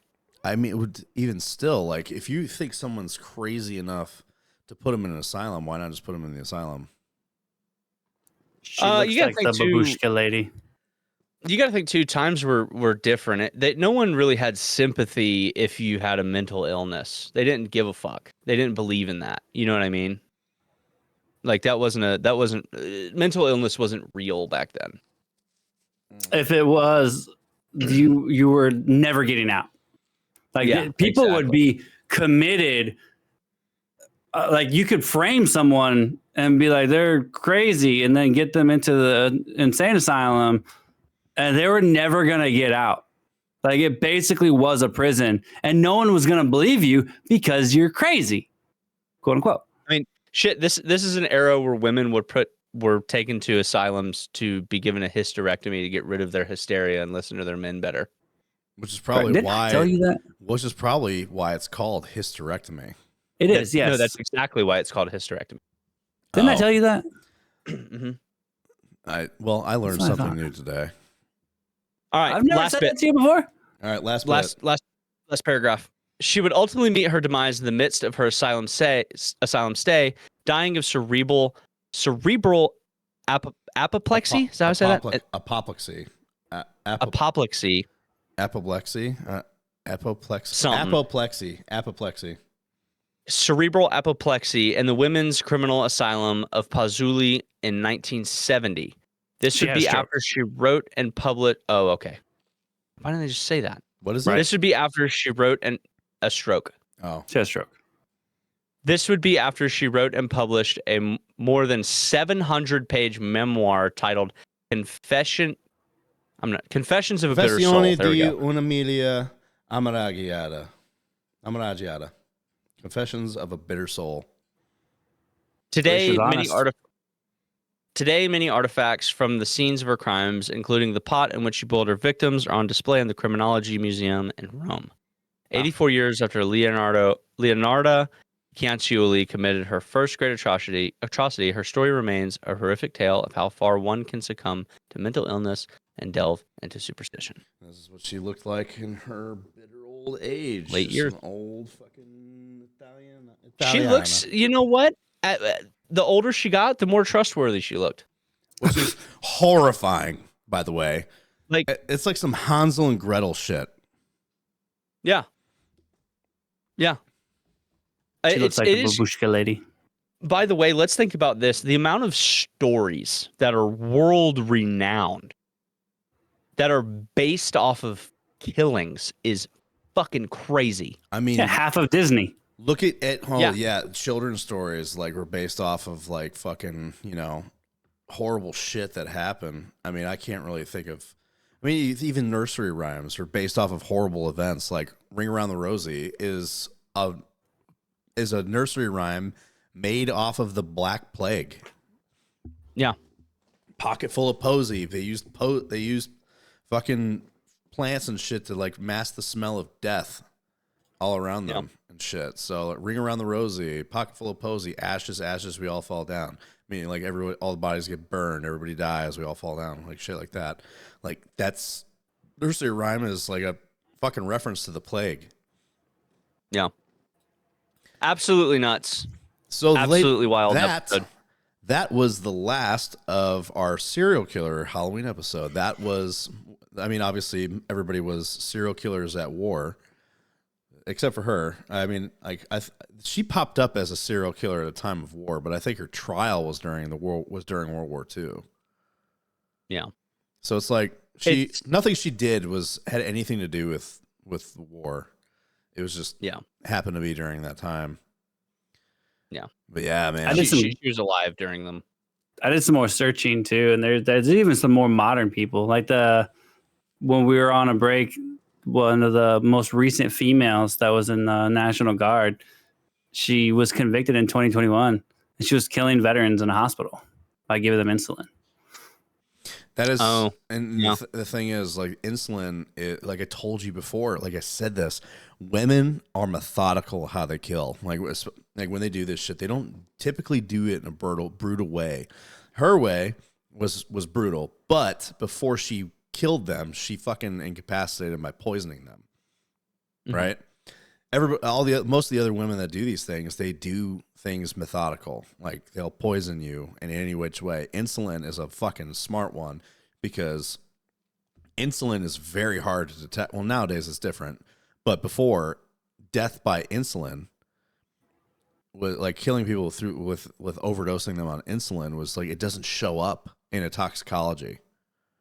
Yeah, like you got to basically check their fucking blood sugar levels. If their glucose level is lethally high, then insulin. But before it was like when you're doing a toxicology, you're looking for substances or toxins and shit like that. You're not looking. Nowadays it's different because they know that people have figured that out. Yeah. So it's wild. Women are clever, man. Isn't there's a comedian, and I don't remember which one it is, but he was talking about the blankets of smallpox to the Native Americans. He was like, that had to have been a woman. And he did like the Mean Girls voice. And like, let's give them blankets. Let's make them think that we're friends. I mean, if you think about it, like biological warfare, you know who started the earliest case of biological warfare was the Mongols. I think it was either Alexander the Great or the Mongols. It was one of the two. I can't remember. Basically, they would take the bodies, the dead bodies of people, and fucking catapult them over walls of fortresses and spread plague. Wasn't that the Persians? I think the Mongols were. I don't remember. I know that I want to say it was. I really want to say it was the fucking Mongols. History, because the Spartans stacked bodies like that wall, didn't they? Use biological. Well, they did that. They did that because they had a choke point and they were using the bodies to further the choke point. Yeah. So identifying the first user of biological warfare is difficult due to limited historical records, but some of the earliest documentation in cases involve the ancient Hittites and Mongols during the siege of Kaffa. Okay. Gross. The earliest documented incident involved the Hittites who drove victims of a disease, possibly tularemia, whatever, into enemy lands to cause an epidemic. Scythian archers, 4th century BCE, used archers reportedly dipped their arrows in a mixture of decomposing cadavers with biological agents to infect the enemy's wounds. The Roman Empire. Roman commander Manius Aquilus reportedly poisoned enemy wells and tainted materials.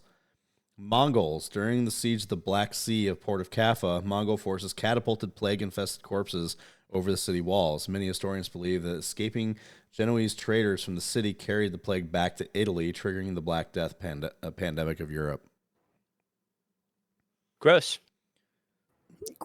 Russian army. A Russian army besieging Swedish forces in Revel, modern-day Tallinn, also hurled plague-infected bodies over city walls. So the earliest case that they can find was 1500 to 1200 BCE, and that was the Hittites, when they drove the victims of disease into enemy lands, and then you have the Scythian archers in the Roman Empire. Wild. Absolutely disgusting. Smart at the time for the use, use disease as a weapon instead of sending our men in there to die. Like, let time take them. Let sickness take them. Like, the easiest way. We don't have to fight. We could just let them die and then take over. I would like to say we've come such a long way, but I don't really know if we have. Nah, we just gotten smarter about it. We can't. Obviously, biological warfare is a thing. It's like, it's clearly it's like Geneva Convention and all that shit. Geneva Suggestion, I should say. But people aren't fucking just using bioweapons anymore. Like, after World War I and II, like, it was just, no, we can't do that shit anymore. That's a war crime now. So, like, people that use that shit, like, no, I think the only case that someone could argue conspiracy theory, which maybe not, is China used COVID. Yeah. As a bioweapon. Well, now that we have bombs, it's a lot faster. It's faster. And it's also, the thing is about a plague is that it can go out of control real quick. Yeah, you could fuck everybody. And that's because now we have planes and boat, like, everybody's going everywhere. One of the reasons world why is one now. One of the reasons why that, like, nations are like, we're not going to do that anymore because that could fuck us too. Yeah, you ever played that game, Plague? Yeah. Great game. Which, by the way, hard as hell. Yeah, oh fuck yeah, it is. Especially trying to take Greenland. That shit's always impossible. You guys start with Greenland, but then it doesn't spread well. That's the thing. Yeah. Like, you got to be careful. I like to start with China. The most successful ones I've done, I start with China because there's already 1 billion people there. You already take out a seventh of the population. But every time I played that game, Greenland was quick on it to shut everything down. Because there's only one port. Yeah, one way in. That's why you got to. That's why you got to get the. That's why you got to get the boat. You also have to be. You also have to be very careful on how you unlock your mutations. So you got to make the plague spread. You got to make the plague spread before it becomes lethal and before it starts showing other symptoms that people catch on to. Because if you start making it too lethal too soon, it dies off. Because they'll find a cure. Right, they'll find a cure, or everybody's just dead, or not everybody's dead, and like the carriers all die before they can spread it. That's the other thing. Then you also got to make it to where you got to be careful on how symptomatic you make it, because if you make it too symptomatic, then there's a cure, or if it's too rapidly spread, people like other nations will catch on and lock everything down. So it's like, and it's funny because after COVID, I think that game really fucking took a hit because people were like, "Oh, this is real." Fuck. Well, gentlemen, that was it was a good one, guys. Hopefully y'all made it to the end. There was a lot of interesting true crime stories in this one. Tell us how far down our hole you went. Yeah, so hopefully you guys enjoyed it. Happy Halloween, everyone. Hopefully you guys have a good, safe time doing your trick-or-treating and all that shit. Hopefully the weather holds up. Check your candy for razors and 9 millimeters. And also be careful of who you get your candy from. It could be a person that you eat. A person. Yeah, it's definitely coming from a person. Don't eat the tea cakes. Check the Snickers bars. Check the Snickers that might not be nougat. You might find a Glock. That might not be caramel. You might find a Glock. I find a Glock in your fun-sized Snicker bar. Watch out. Well, guys, have a good rest of your weekend. We love you. We appreciate you guys for being here, and have a good weekend. Happy Halloween. Thank you for diving Happy down. Halloween. Thank you for diving down our video. Like and subscribe, comment, help the algorithm, spread the word, just like we spread the plague. I'm just kidding. Spread the word, and just like we spread our hole. And we hope to see you guys next time. And and come down our hole with us. Come in our hole. Love you. Bye. Love you. Bye.